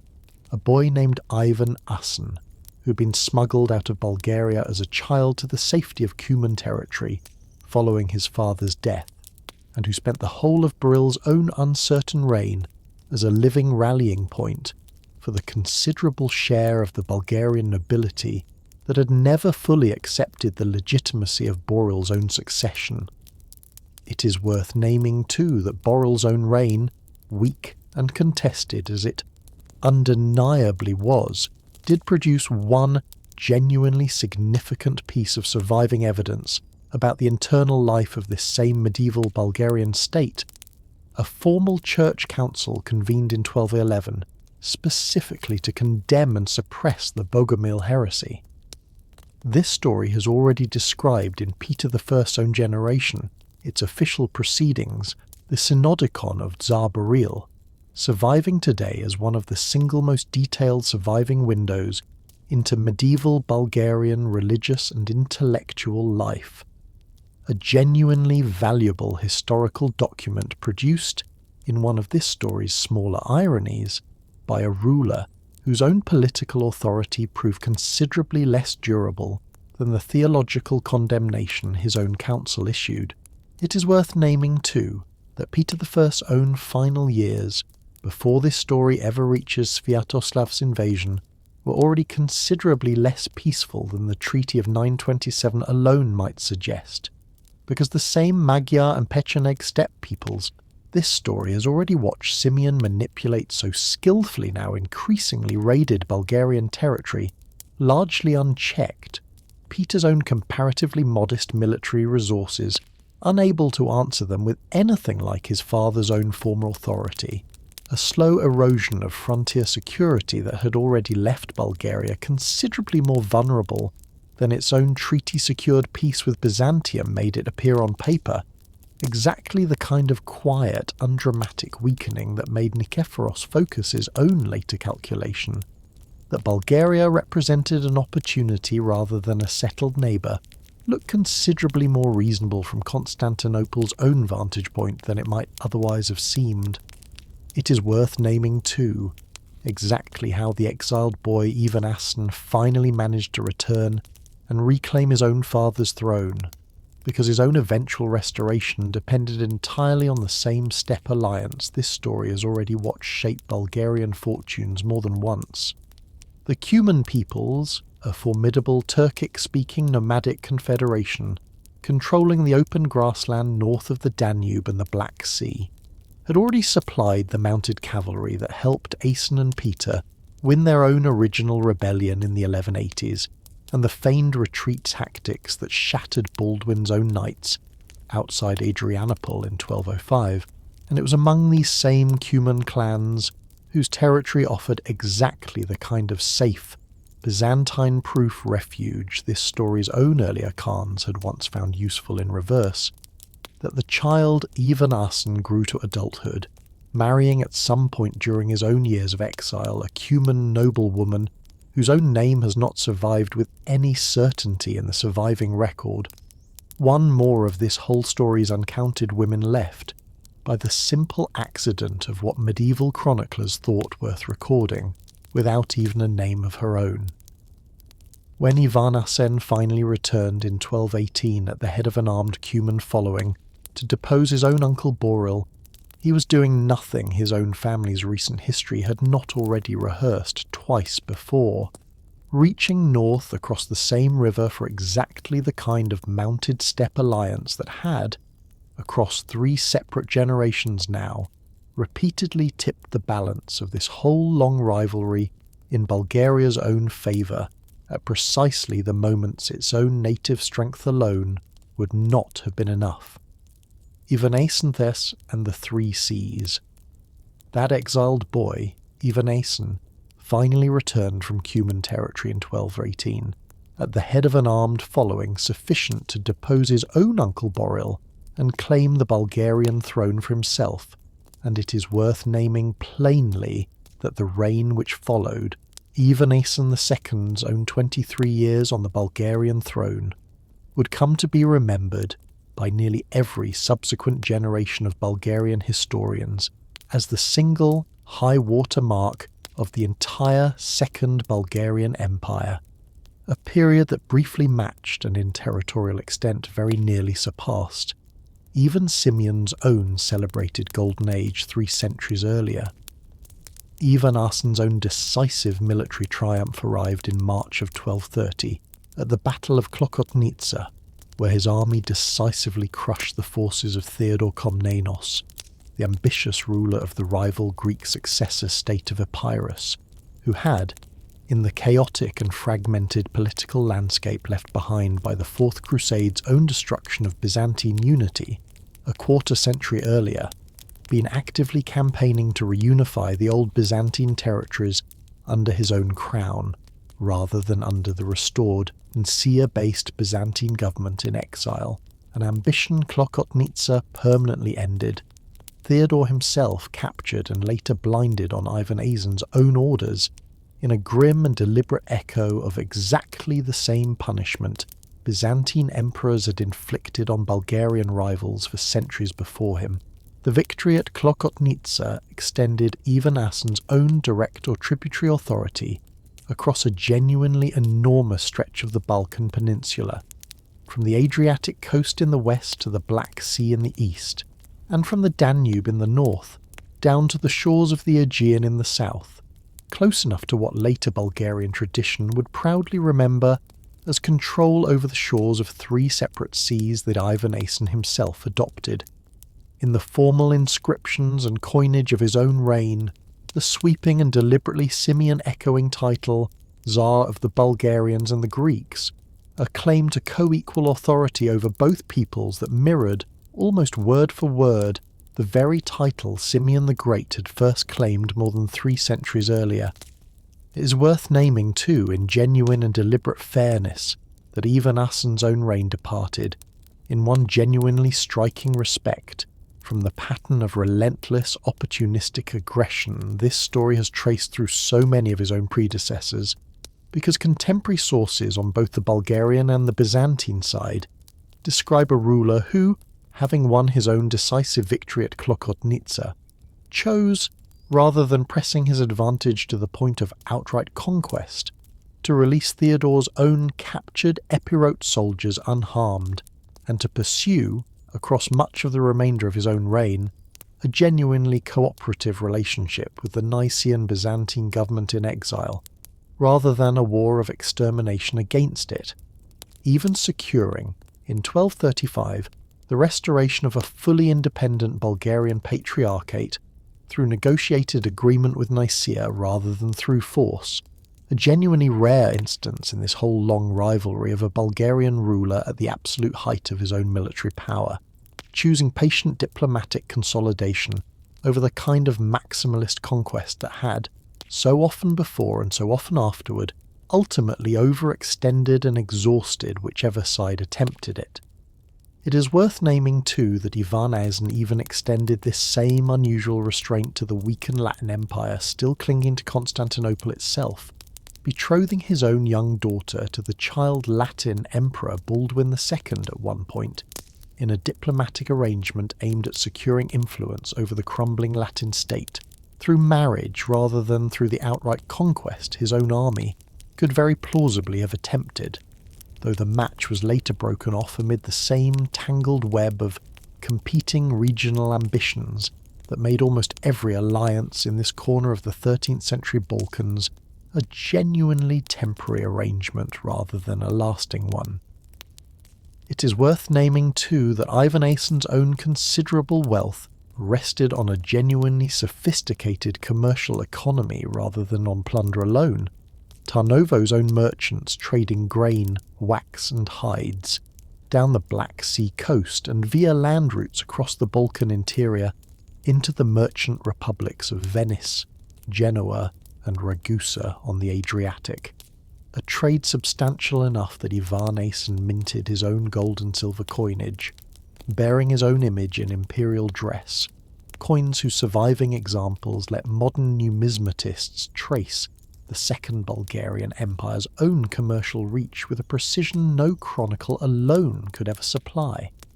It is worth naming, too, that Ivan Asen II marked his own victory at Klokotnitsa in stone,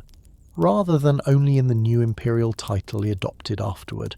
commissioning in the city of Tarnovo a church dedicated to the 40 martyrs of Sebasti, and having a marble column raised inside it inscribed, in his own name and in considerable triumphant detail, with a record of the battle and of the sweeping territorial gains that followed it, an inscription that survives, remarkably legible to this day, and that offers modern historians exactly the kind of direct, ruler's own voice evidence this story has already leaned on gratefully in Omitag's own boundary pillars 3 centuries earlier. The inscription has Ivan Asen describing himself as Tsar of the Bulgarians and the Greeks, recording that he defeated the army of Theodore Komnenos at Klokotnitsa, and listing, with evident pride, the considerable list of towns and territories that submitted to him in the campaign's aftermath. A public monument built not merely to commemorate a battle, but to permanently and publicly stake the same audacious dual imperial claim Simeon had first made 3 centuries before him. The church itself still stands today, restored and preserved as one of Bulgaria's own most significant surviving medieval monuments, its own column still readable by any modern visitor willing to travel to the same riverside city where Asen and Peter first raised their own rebellion against Byzantine taxation in 1185, a physical thread running, in a single building, from a tax collector's slap to the height of the Second Bulgarian Empire's own imperial ambition. Ivan Asen II died in 1241, and it is worth naming honestly that the empire he left behind, for all its own genuine and hard-won stability, did not survive his own passing with anything like the same durability, because the throne passed to a series of child rulers whose own royal mothers and regent guardians proved far less capable of managing the same fractious boyar nobility that had already claimed the lives of Kloyan's own brother Asen decades earlier, a structural weakness this whole Second Bulgarian Empire, for all its cultural and military achievements, never fully managed to resolve. Boy emperors and the Mongols. That same year, 1241, also brought an entirely new and genuinely catastrophic threat into the Balkan Peninsula from an unexpected direction. When the Mongol Empire's own westward expansion, having already devastated Kievan Rus and swept as far as Hungary and Poland in a single, catastrophic campaigning season, only the year before, reached Bulgaria's own northern frontier, and across the following decade Bulgaria, like nearly every other state across the Eastern European steppe frontier, was reduced to tributary status under the authority of the Mongol-ruled Golden Horde, a subordination that drained the kingdom's own treasury and further weakened a central royal authority already struggling against its own fractious boyar aristocracy. It is worth naming plainly that the decades following Ivan Asen II's own death produced a genuinely dizzying sequence of short-reigned rulers, child emperors deposed within months of their own coronations, regent mothers whose own political authority rarely outlasted their sons' own brief and largely powerless reigns, and an increasingly independent and increasingly self-interested boyar nobility that had, by the final decades of the 13th century, effectively fragmented much of the kingdom's own real political and military authority into a patchwork of semi-autonomous regional lordships, answering only nominally to whichever weak Tsar happened to be occupying the throne at Tarnovo in any given year. A shepherd becomes Tsar. Out of exactly this same climate of exhausted royal authority and mounting popular resentment against both Mongol tribute demands and boyar exploitation, there emerged, in 1277, one of the single most genuinely remarkable and most consistently overlooked episodes in the whole of medieval Bulgarian history, a peasant uprising led by a man remembered to history simply as Ivailo, a shepherd or swineherd of entirely humble origins, who nonetheless proved himself, according to the fullest surviving Byzantine and Bulgarian accounts, a military commander of real and genuine ability, rallying a considerable popular following among a peasantry ground down by tribute payments to the Mongols, and by their own boyars' persistent demands, and inflicting a series of unexpected defeats on both Mongol raiding forces and on the reigning Bulgarian Tsar's own royal army, a sequence of victories astonishing enough that, following the death of the reigning Tsar in battle against him, Ivailo was proclaimed Tsar himself in 1278,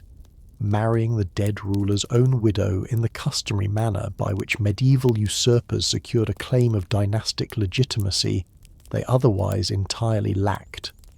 It is worth naming honestly, in the same both-hand spirit this channel has always tried to bring to its own most dramatic reversals of fortune,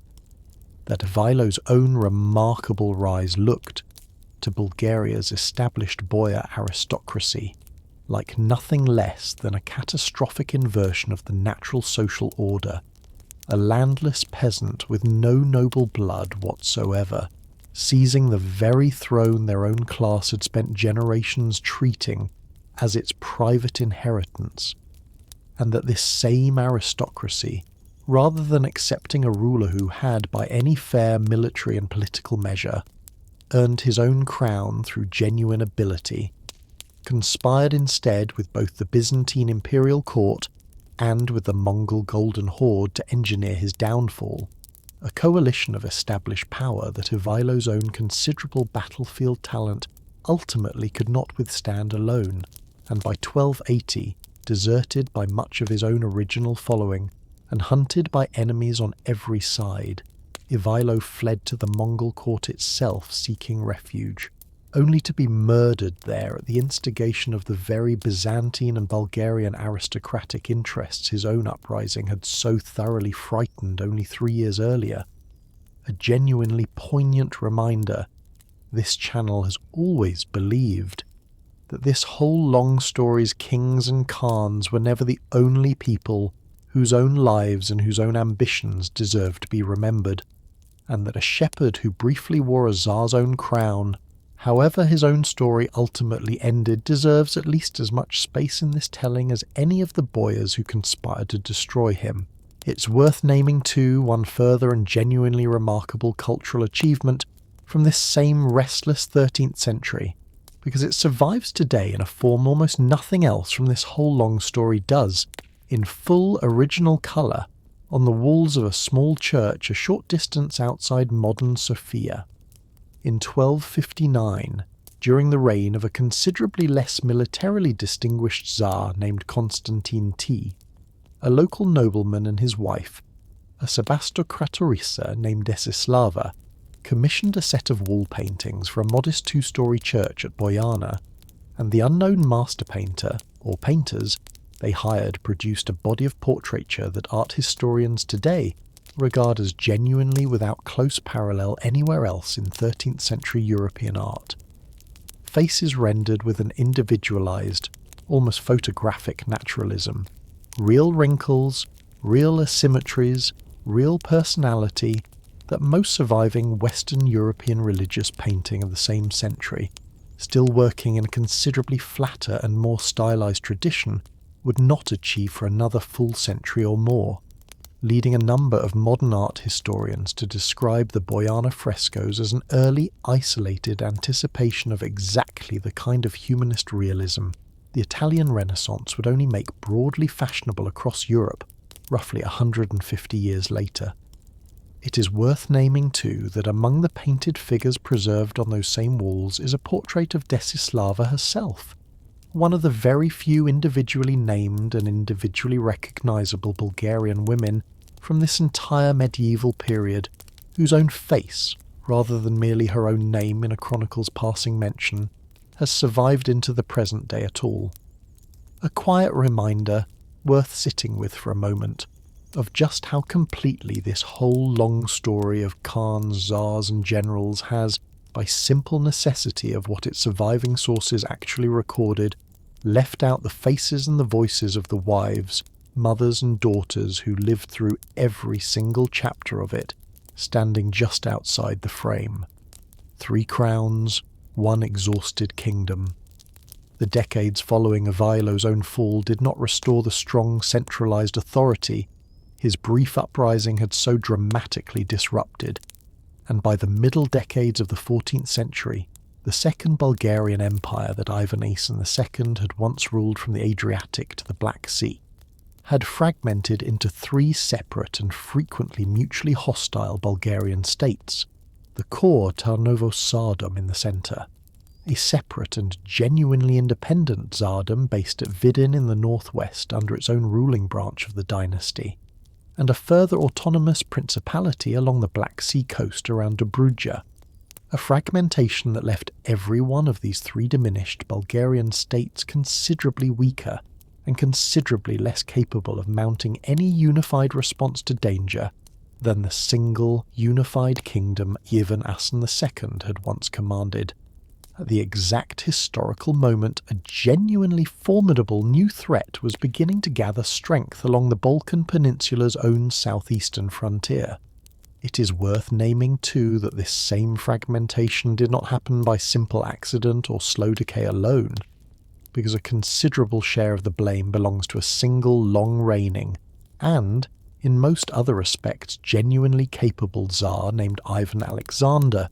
who ruled the core Tarnovo state for a remarkable 40 years, from 1331 to 1371,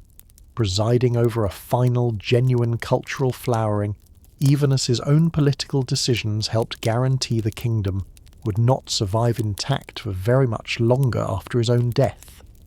Even Alexander sponsored across these same decades what modern scholars call the Tarnovo Literary School, a renewed flourishing of Slavic manuscript translation, original composition, and manuscript illumination that produced, among its other surviving works, an illustrated gospel book commissioned in 1355 and known today as the Tetraevangelia of Ivan Alexander, a manuscript containing several hundred individual miniature paintings, among them a portrait of the Tsar himself and his own family, that survives intact today not in Bulgaria at all, but in the British Library in London, having been carried out of the country during the Ottoman conquest and passed through a long chain of later owners before reaching its own current home. A genuinely striking present-day artefact for anyone who has ever stood in a London reading room and found themselves looking at the actual painted face of a 14th century Bulgarian Tsar. It is worth naming too, honestly, exactly how Ivan Alexander's own dynastic decisions undermined the very kingdom his court's literary culture was busy celebrating. Because the Tsar, over the course of his own reign, set aside his first wife in favour of a second marriage, and granted the western city of Vidin as a semi-autonomous appanage to his own eldest son from that first discarded marriage, a decision made largely to manage a genuine succession dispute within his own family that nonetheless left Bulgaria formally divided between two separate ruling branches of the same royal house, well before even Alexander's own death in 1371. So that when the full Ottoman conquest finally arrived only 2 decades later, it faced not one unified Bulgarian kingdom, but two separate and only intermittently cooperating Bulgarian states, each one considerably easier for a patient, opportunistic enemy to defeat than the single kingdom Ivan Asen II had once ruled from 3 separate seas, the tide from Anatolia. That threat was the Ottoman Turks, a rising Muslim power that had begun, across these same middle decades of the 14th century, expanding westward out of Anatolia and, from the 1350s onward, establishing an increasingly permanent foothold on the European side of the straits, separating Asia from the Balkan Peninsula itself, a westward expansion that would not finally exhaust itself until it had swallowed Constantinople's own walls a full 6 decades later, and that arrived, across the second half of the 14th century, at the fractured and mutually hostile Bulgarian principalities. This section has just described at almost precisely the moment their own internal divisions left them least capable of mounting any coordinated resistance. Ottoman forces began raiding and then steadily annexing Bulgarian territory from the 1370s onward, exploiting the ongoing rivalry between the Tarnovo and Vidin branches of the fractured dynasty, with exactly the same patient, opportunistic skill Byzantine diplomacy had once shown in playing rival Bulgar factions against one another centuries earlier, a genuinely bitter historical irony worth naming plainly, that the very divide-and-conquer statecraft Bulgarian rulers had themselves once turned against Byzantium, exploiting Magyar and Pecheneg rivalries, or playing Rome against Constantinople, was now, in this final chapter, being turned against Bulgaria's own fractured royal house by an entirely new and considerably more relentless power. It is worth naming too one further catastrophe from this same fateful stretch of years, because Ivan Alexander's own death in 1371 coincided almost exactly with a Balkan military disaster whose consequences would fall on Bulgaria fully as heavily as on the region's other Christian powers. That September, at the Battle of Chernomen on the river Maritsa,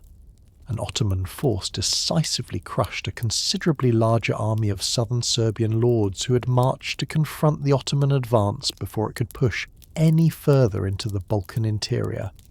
A defeat so complete, contemporary accounts describing the bulk of the Serbian nobility present killed in a single night engagement, that it effectively opened the whole of the southern Balkans, Bulgaria included, to unopposed Ottoman advance for the following 2 decades. Ivan Shishman, who had inherited the weakened Tarnovo Tsardom from his own father Ivan Alexander that same year, spent much of the following 2 decades not as an independent ruler,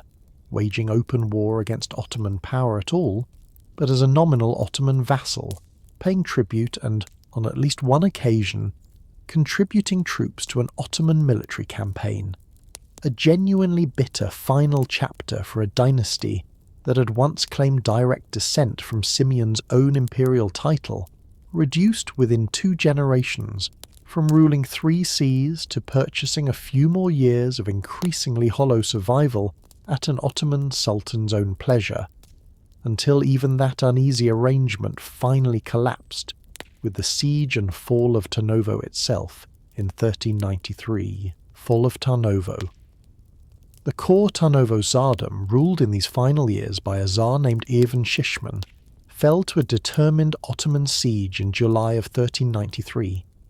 The ancient capital that Asen and Peter had first raised in rebellion against Byzantium 2 centuries earlier, and that Ivan Asen II had once ruled as the seat of an empire stretching to 3 separate seas, captured after a siege contemporary accounts describe as brutal, even by the standards of an already brutal century, its royal palace and its churches, the same churches that had once housed the restored Bulgarian Patriarchate Ivan Asen II, had so carefully negotiated back into existence, looted and in several documented cases destroyed outright, and its own considerable population subjected to the same pattern of massacre, enslavement, and forced conversion that Ottoman conquest brought to city after city across the collapsing Balkan world in these same decades. Even Shishman himself did not long survive his own capital's own fall, executed according to the fullest surviving accounts at the Ottoman fortress of Nikopol only weeks later, and it is worth naming too, honestly, the genuinely poignant final fate of one of his own sons, a young prince named Alexander, who was taken into Ottoman service as a hostage or captive in these same final years, converted to Islam, and rose within his own new life to become a trusted Ottoman military commander fighting under the very Sultan's banner that had extinguished his own father's kingdom. A single family story compressed within the span of 1 generation into the entire arc of conquest, conversion, and quiet absorption that this whole final chapter of the medieval Bulgarian state was already writing at considerably larger scale all around him. Nicopolis, the final, desperate attempt to reverse this Ottoman conquest and to rescue what remained of independent Bulgarian statehood, arrived in 1396, when a genuinely large coalition of Western European crusaders,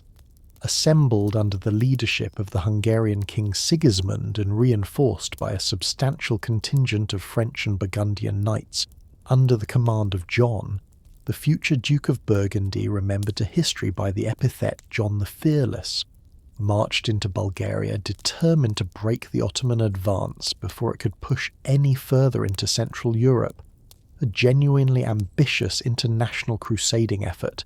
and, by this late point in medieval history, an increasingly rare and increasingly difficult one to organise at all. The crusading army laid siege to the fortress town of Nicopolis on the Danube, only to be met in September of 1396 by an Ottoman relief force under Sultan Bayezid I that inflicted in the resulting battle one of the single most complete and most consequential defeats the crusading movement suffered anywhere in the whole of its own long and frequently disappointing history.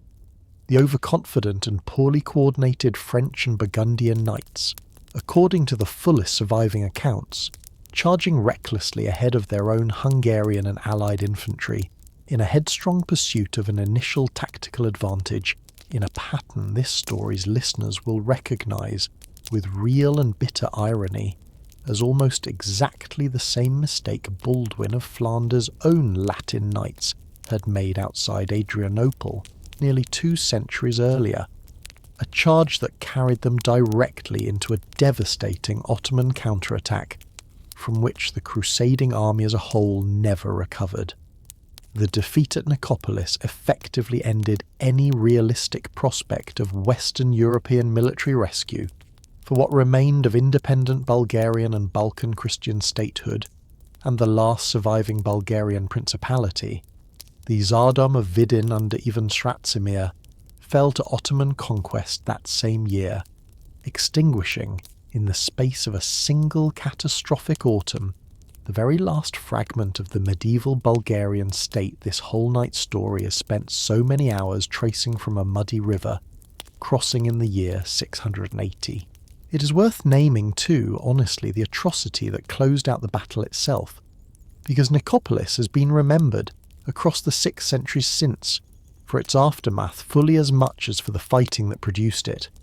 In the battle's final hours, a number of Crusader prisoners, panicking as the battle turned decisively against them, had massacred a group of Ottoman captives already taken earlier that same day,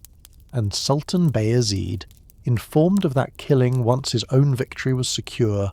ordered a mass execution of several thousand surviving Crusader prisoners in direct retaliation, sparing, according to the fullest surviving accounts, only the most valuable noble captives whose own ransoms were judged worth more alive than dead,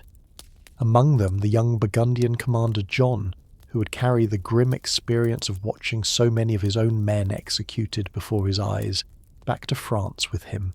and would spend the rest of his own life known, in a nickname earned that same bloody afternoon on the Danube, as John the Fearless. 5 centuries of uncounted mournings. It is worth naming honestly that what followed the fall of Vidin was not some brief interruption before Bulgarian statehood naturally resumed, but very nearly 5 full centuries of direct Ottoman rule, a period ordinary Bulgarian villagers experienced not chiefly through the dramatic battles and blinded armies this story has spent so much of its own length describing, but through the considerably quieter and considerably more grinding daily realities of foreign taxation, a periodic and deeply resented levy of Christian boys taken from their own families to be raised as Ottoman soldiers and administrators in the Devshirme system, and a slow, uneven, but genuinely persistent erosion of the independent political, literary and ecclesiastical culture that Boris, Simeon and Ivan Asen II had each, in their own very different ways, worked so hard across 5 intervening centuries to build and rebuild. It is worth naming too that this same long Ottoman period was never, however overwhelming its own political dominance, capable of fully extinguishing the deeper cultural memory this whole story has traced from its earliest pages, because monasteries scattered across the Bulgarian countryside, chief among them the mountain monastery at Rila, founded centuries earlier and still standing today, quietly preserved manuscripts, chronicles, and the Cyrillic literary tradition Boris's own 9th century scholars had first established, keeping a written thread of Bulgarian identity alive through 5 centuries of foreign rule, until a genuine Bulgarian national revival finally gathered force across the 18th and 19th centuries, culminating in 1878 in the restoration of an independent Bulgarian state for the first time since Ivan Sratzimir's own defeat at Vidin nearly 500 years before. A modern nation that chose, quite deliberately, to call its own restored monarchy a Tsardom once again, reaching back across 5 centuries of foreign rule to claim direct continuity with Asparuh, Simeon and Ivan II alike. It is worth pausing for just a moment on a single fragment of ordinary testimony surviving from somewhere inside those 5 centuries, because a number this large, 500 years, can numb a listener in exactly the way large numbers so often do. Ottoman tax and population registers from the 16th century. Painstaking administrative surveys compiled village by village to determine how much grain, livestock and coin each household owed the Sultan's own treasury still survive today in Ottoman archives, and they record, alongside the bare columns of names and tax obligations, occasional marginal notes from local scribes describing villages abandoned mid-census, their households simply gone, fled into the mountains rather than face a levy of grain their own harvest could not supply, or a levy of sons the Devshirme system demanded be handed over for a life in the Sultan's own service, that their own parents would, in the overwhelming majority of documented cases, never see them return from. No single peasant family's own name survives clearly enough from any one of these registers for this story to give it back to you in full, and it is worth naming honestly that this is precisely the point. That 5 centuries of ordinary Bulgarian mournings past, harvest after harvest, tax register after tax register, almost entirely unrecorded by anyone who thought an ordinary life worth writing down for its own sake. A silence this story has tried, across every century it has walked through tonight, to at least name plainly, rather than simply let pass by unremarked. How do we actually know any of this? It is worth pausing before this story turns toward its own final reflections to name honestly just how lopsided and how genuinely difficult the surviving evidence for this entire 3.5 century rivalry actually is, because a listener who has just spent this many hours inside this story deserves to understand exactly whose voices and whose silences actually built it. The overwhelming majority of what we know about the Bulgars in their own earliest pagan centuries comes to us not from any Bulgar chronicle at all, since the Bulgars themselves possessed no written script of their own until Cyril and Methodius's own disciples arrived in the 880s, but from Byzantine sources, above all a chronicler named Theophanes the Confessor, writing in the early 9th century and preserving, often at second hand, some of the only surviving detail we have about Asparuh's own original migration and the Treaty of 681, and later Byzantine historians like Leo the Deacon, writing in the 10th century about Sviatoslav's invasion and Simiski's own campaign against him, and John Skylitz's, writing in the 11th century and providing the single fullest surviving account of Basil II's long war against Samil and of the blinding at Kleidion itself, and, further along still, Nicetas Choniates, our single best surviving source for Kaloyan's own reign and for the very Romanoktonos title this story has already named. It is worth naming honestly exactly what bias runs through nearly every one of these same sources, because a Byzantine chronicler writing about the empire's own northern neighbour and frequent enemy had every institutional and every personal incentive to present the Bulgars as barbarous, faithless, and fundamentally alien to the civilized Roman order. His own writing existed to celebrate and defend. an inherited bias modern historians have had to read carefully around rather than simply accept at face value, weighing each dramatic detail. A skull turned into a drinking cup, a feigned surrender at Serdica, against the genuine likelihood that a hostile chronicler, writing generations after the events he described, had every reason to sharpen and embellish a story that already reflected badly enough on his own empire's own repeated failures to permanently subdue this same persistent rival. It is worth naming too that the Bulgars did leave behind a body of evidence considerably more direct than any hostile foreign chronicle, even from these earliest pagan centuries, in the form of the stone inscriptions this story has already described. Omatag's own boundary pillars and building records chief among them, carved in a detail worth sitting with for a moment, not in any Bulgar tongue, but in Greek, the empire's own administrative language, since a still illiterate warrior aristocracy that had not yet developed its own written script had no other language available in which to permanently record its own achievements. A genuinely striking irony this story has already touched on once, that the earliest surviving words we have in a Bulgar ruler's own voice were written in the very language of the empire he ruled beside and against in equal measure. And it is worth naming finally that modern archaeology has, across the past century, added an entirely new body of physical evidence this story's own written sources could never have supplied on their own. The excavated ramparts and palace foundations of Pliska and Preslav, the recovered fragments of Simeon's own golden church, and the layered ruins of Tarnovo itself.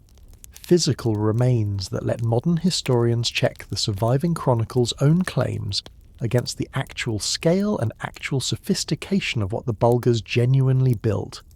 A slow, patient, still ongoing archaeological reconstruction that has, across recent decades, done more than any single newly discovered chronicle to correct the old, purely Byzantine-authored picture of a people its own rivals so consistently wrote off as nothing more than barbarians who had wandered, by accident, a little too close to Rome. It is worth naming too, honestly, that even a question as basic as where the Bulgars themselves originally came from and what language they originally spoke remains, among modern scholars, a genuinely live and occasionally contentious debate rather than a settled fact. The traditional view holding that Asparuh's own people spoke a Turkic language related distantly to the tongues of the wider steppe world, while a smaller but persistent scholarly minority has argued, based on a handful of surviving Bulgar words, personal names, and a mysterious annual dating system found in a single surviving medieval list of early Khans, that the ruling Bulgar elite may instead have carried deeper linguistic roots connecting them to the Iranian-speaking peoples of the earlier steppe. A genuinely unresolved question this story has no way of settling tonight, and one more honest reminder that a people who left behind so few words of their own in their own voice will always leave modern historians working, at least in part from educated reconstruction rather than certainty. It is worth naming too that modern archaeogenetic research, still a genuinely young field applied to this particular period, has begun adding its own small and still tentative body of evidence to this same debate.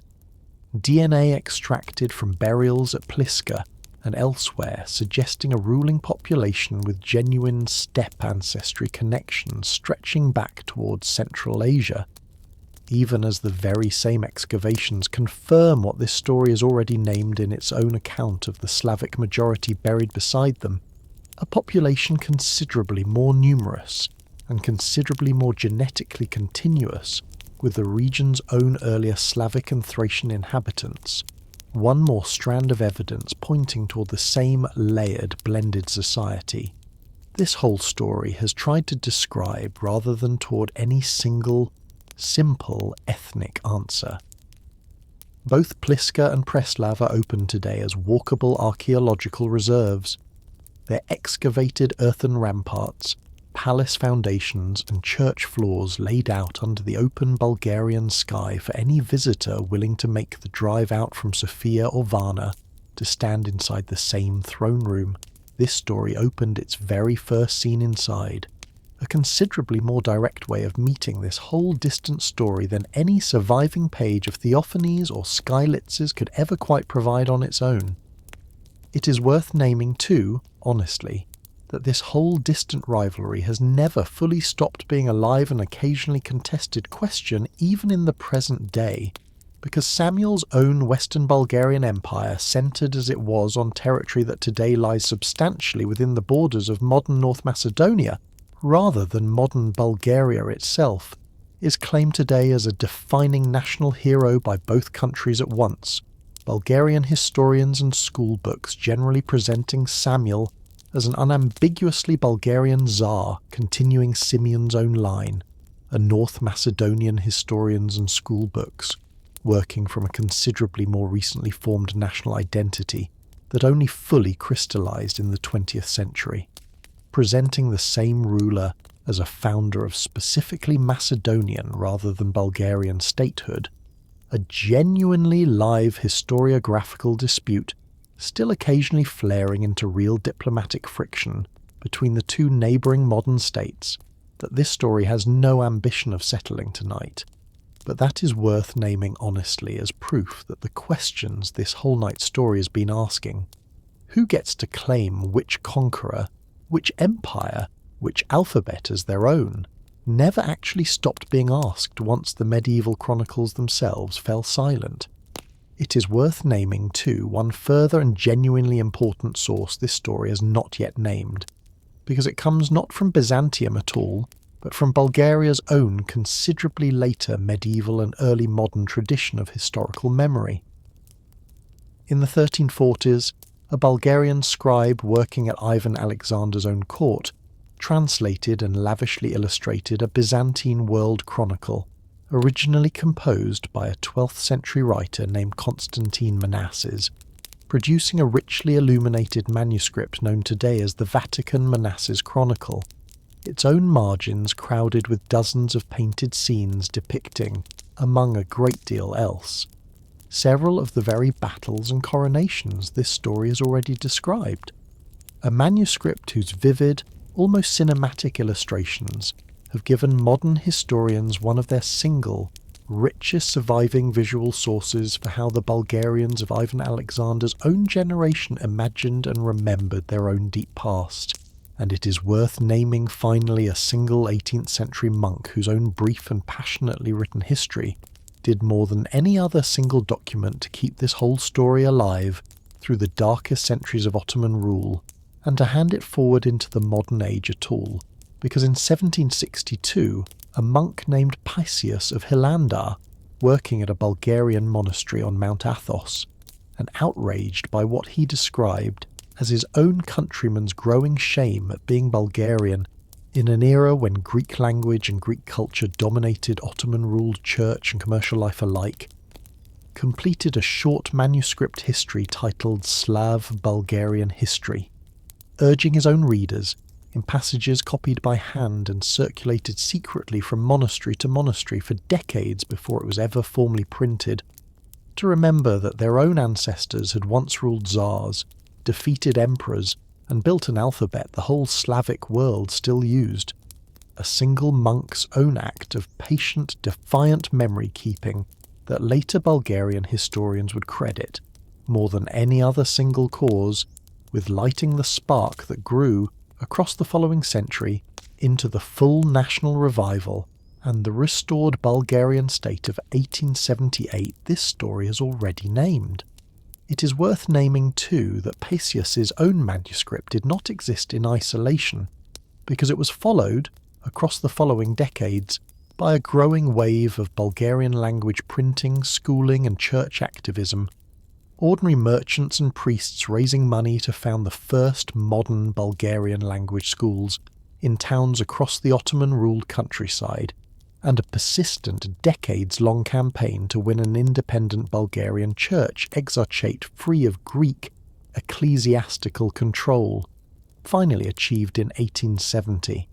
A slow, patient, unglamorous institution building considerably less dramatic than any of the battles this story has spent so many hours describing, but every bit as essential, in its own quiet way, to the restored state of 1878 that followed only 8 years later, both hands held open at once.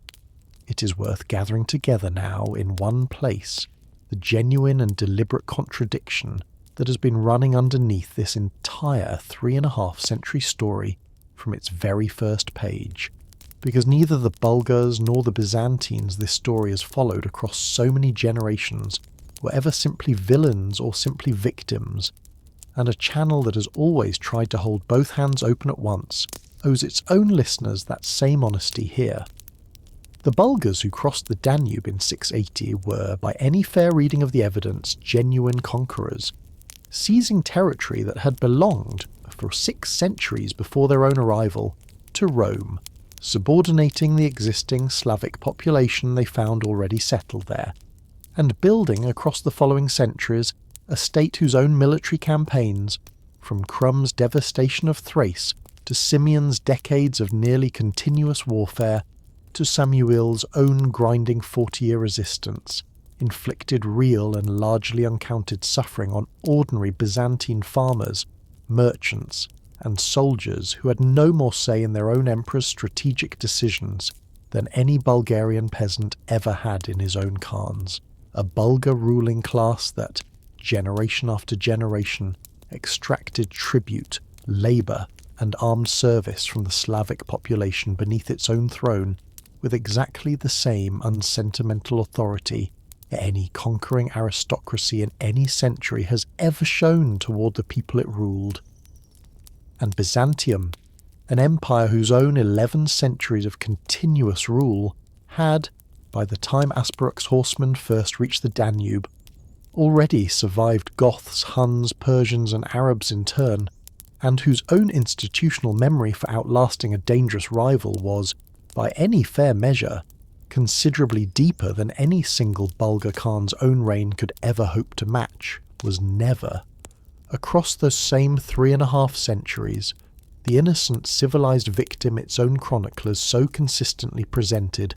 an empire whose own armies burned Pliska to the ground under Nikephoros I, whose own emperor blinded 14,000 captured soldiers at Clydion in an act of calculated cruelty that has rightly echoed down 10 subsequent centuries of European memory, and whose own diplomats spent generations deliberately provoking Magyars, Pechenegs and Rus alike into devastating a rival Byzantium's own armies could not always defeat unassisted. And yet it is worth naming in the very same breath that this same 3.5-century rivalry produced, alongside all of that genuine and often horrifying violence, one of the single most consequential cultural achievements in the whole of medieval European history, an alphabet still used today by roughly 250 million people, a literary and religious tradition that gave the Slavic-speaking world its very first written scripture and its very first native literature, and 2 separate, genuinely sophisticated medieval empires whose own rulers, whatever their own very real cruelty on the battlefield, also built churches, endowed monasteries, commissioned illuminated gospels, minted their own coinage, and sponsored scholars with a seriousness that matched anything Constantinople itself produced in the same centuries.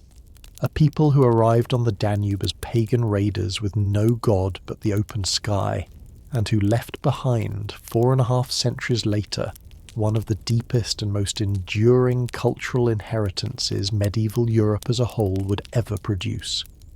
It is worth naming, one final time, that holding both of these truths together, the conqueror and the culture builder, the atrocity and the achievement, is not some uncomfortable compromise this story has been forced into by a shortage of better evidence, but the actual, honest shape of nearly every empire that has ever risen and fallen across the whole of recorded human history, Bulgar and Byzantine alike, conqueror and civilization tangled so tightly together in every single one of them, that pulling the two apart cleanly, was never actually possible in the first place, a present-day bridge. It is worth naming too, before this story finally begins to draw itself closed, exactly how directly this whole distant medieval rivalry still reaches into the present day, because the alphabet Clement of Ohrid's own students refined at Preslav in the 890s is not some museum curiosity confined to old manuscripts and stone inscriptions, but the actual working script in which modern Bulgarian, Russian, Ukrainian, Serbian, Macedonian and Mongolian, among a dozen other languages, are written and read every single day by hundreds of millions of people who, in the overwhelming majority of cases, have never once heard the name Boris I or Clement of Ohrid, and have no particular reason to. Modern Bulgaria itself, a member of the European Union since 2007, still marks the 24th of May every year as a national holiday celebrating Bulgarian education, culture and literacy, built explicitly and quite deliberately around the memory of Cyril and Methodius, and the alphabet their own exiled disciples carried south into Boris's kingdom, and the city of Veliko Tarnovo, the modern name for the medieval capital that Asen and Peter once raised in rebellion, and that Ivan Shishman lost to Ottoman conquest in 1393, still stands today on the same steep river gorge, its restored medieval fortress walls drawing visitors who walk the same stone streets where a captured Latin emperor was once held prisoner in a tower, and where a peasant shepherd once briefly wore a Tsar's own crown, a living physical thread connecting a listener drifting off to sleep tonight directly back to a river crossing that took place 13.5 centuries ago. It is worth naming too a few smaller and more unexpected threads connecting this same distant story directly into the present day, because they have a way of making 13 centuries suddenly feel considerably shorter than they actually are. Every single character typed today in Cyrillic script, whether in a Sofia newspaper, a Moscow text message, or a Serbian road sign, still ultimately descends from the alphabet Clement's own students refined at Preslav, encoded today into the Unicode standard that lets computers and phones on every continent render it correctly, a genuinely strange technological afterlife for an invention 9 centuries older than the electricity it now depends on. The statues of Cyril and Methodius that stand today outside Bulgaria's own National Library in Sofia still draw crowds of school children every spring on the 24th of May, and the monastery Naum founded on the shore of Lake Ohrid in the 890s, and the considerably larger monastery complex still standing today deep in the Rila Mountains, founded in these same general centuries and rebuilt many times since, remain active, functioning religious communities to this day, still drawing pilgrims and tourists alike up narrow mountain roads to stand inside buildings that have now outlasted the First Bulgarian Empire, the Second Bulgarian Empire, 5 centuries of Ottoman rule, and every government modern Bulgaria has had since, a genuinely remarkable continuity for anyone inclined to think of the deep past as something sealed away behind glass rather than something still, quite literally, standing open for visitors. It is worth naming too that the very rivers and mountain passes this whole story has spent so many hours moving armies through still carry the same names or close variants of them on a modern road atlas. The Danube still the border it was in 680,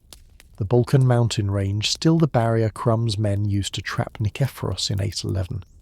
so that a listener who ever finds themselves driving the modern highway between Sofia and the Black Sea coast will, without necessarily realizing it, be tracing a route this whole 3.5 century rivalry marched, burned and bled across more times than any single knight's story could ever fully count. It is worth naming, finally, that the modern Bulgarian coat of arms still carries a crowned golden lion on its own shield, a heraldic symbol whose use can be traced back, in Bulgarian and foreign sources alike, at least as far as the Second Bulgarian Empire this story has spent so long describing, a single animal standing on a modern passport or a modern government seal in exactly the same quiet continuity. This whole night's story has kept finding everywhere it has looked. An empire that fell in 1396 still, in its own small heraldic way, standing guard over the country that grew back out of its ashes 5 centuries later. Walking back through everything, it is worth walking back one final time through the whole long arc this night's story has travelled, because a rivalry this long and this genuinely tangled deserves, before it closes, to be held all at once in a single continuous line, rather than left scattered across the many separate scenes this telling has needed to move through one at a time. It began, further back than any battle, with 100 years of Avar and Slavic pressure already hollowing out a Roman frontier long before a single Bulgar ever reached it, and with Kubrat's broken inheritance and 5 scattered sons, with Asparuh crossing a river more by desperate necessity than by any grand imperial design, and with an emperor's own gout turning a Roman victory into a Roman rout in the space of a single confused afternoon in 680. It moved through Tervel's strange alliance with a mutilated exile, and his own Bulgar horsemen helping save Constantinople from an Arab conquest that might otherwise have reshaped the whole of European history, through Krum's skull cup and the ambush in the past that killed an emperor, through Boris's careful, calculating conversion, and the alphabet his own exiled guests would leave behind as this whole story's single most enduring gift to the wider world, through Simeon's Constantinople education turned back against the very court that gave it to him, through Anchialus and 2 sieges of the world's most fortified city, and through a golden age built, like so many golden ages genuinely are, on a foundation of exhausted farmers and requisitioned harvests, no chronicle bothered to count. It moved through Sviatoslav's fatal ambition to relocate an entire kingdom on a conqueror's whim, through Samuel's 4 brothers and his own 4-decade war of attrition, through the horror of Cledion and 15,000 men walking blind through the Macedonian mountains, and through a century and a half of foreign rule, complete with its own theme administration and its own peasant uprisings that never quite managed to finish what it started. And it moved, finally, through 2 brothers and a tax collector's slap, through Kaloyan's rejected offer of friendship and his own mirrored mocking title, through Ivan Asen II's own rare and genuine restraint at the height of his own power, through a shepherd who briefly wore a crown before the boyars who despised him arranged his murder, through even Alexander's own beautiful divided inheritance, and through the long grinding fall into fragmentation, Mongol tribute, and finally, at Tarnovo and at Nicopolis and at Vidin, into 5 centuries of foreign rule, recorded in tax registers no one thought to keep for any reason but the Sultan's own treasury, that could not, in the end, erase what 4.5 centuries of building had already made permanent, the mirror across the river. It is worth returning one final time to the image this whole story has kept circling back toward, without ever quite naming it directly until now, because a rivalry this long, this intimate, and this strangely reciprocal is best understood not as 2 entirely separate peoples locked in simple opposition, but as something closer to a mirror, held up across a single river by 2 neighbours who spent 3.5 centuries staring into it, and finding, however unwillingly, an increasing amount of themselves reflected back. The Bulgars who crossed the Danube in 680 wanted, at first, nothing more than pasture and safety from a stronger rival behind them, and ended within 2 centuries building palaces modelled on the very capital they besieged, worshipping the very god their enemies worshipped, and claiming, in Simeon's own audacious title and again in Ivan Asen II's, to rule not merely beside Rome but as Rome's own legitimate equal. And Byzantium, for its own part, spent 3.5 centuries treating its northern neighbour as an unwashed barbarian nuisance to be alternately bribed, blinded, and outlasted, only to find itself again and again forced to sign treaties, pay tribute, and grant imperial titles to the very people. Its own court chroniclers never once stopped calling savages, a mirror that reflected in the end not two opposite civilizations at all, but one shared and endlessly repeating human story of ambition, survival, cruelty, and the strange, persistent hunger to become the very thing you once set out only to conquer. Whatever is keeping you awake tonight, whatever argument or worry or small unfinished task is still turning over somewhere behind your closed eyes, it is very likely smaller when you hold it up beside 15,000 men walking blind through a mountain pass, or a shepherd briefly wearing a crown before the world took it back from him, than it feels to you right now in the dark. Empires that once seemed permanent enough to drink from an emperor's own skull in triumph, or to blind 15,000 men in a single calculated afternoon, did not, in the end, outlast a single human lifetime's worth of exhaustion, and the river that Asparuh's people crossed in fear 13.5 centuries ago is still there tonight, running quietly under a sky that has long since stopped caring which side of it called itself Rome, or which side of it, on any given morning 11 or 12 or 13 centuries ago, still had the strength left to keep on fighting. If this story kept you company for a little while this evening, please consider leaving it a like, and if you would like to help this small channel on its way to 1,000 subscribers, subscribing costs nothing and means a genuine amount to me. These episodes go up first on Spotify for creators before they arrive anywhere else, so if you would like to hear the next one a little early, you will find that link waiting in the description, and if Spotify happens to be where you are listening tonight, I would love it if you found your way over to YouTube afterward and subscribe to this channel, Historian at Midnight, there as well. Leave your city and your local time down in the comments if you feel like it, so that somewhere in this story's own small scattered audience, a stranger a few time zones away, awake for their own reasons on their own side of tonight, can know they were not the only ones still awake for this. Close your eyes now. Let the room go dark and quiet around you. Let your breathing slow. Let your own thoughts loosen and drift the way a Khan's own capital once drifted from earthen ramparts into stone and finally into quiet, grass-covered ruin. And let the long river of this story carry you the rest of the way to sleep. Good night and sweet dreams.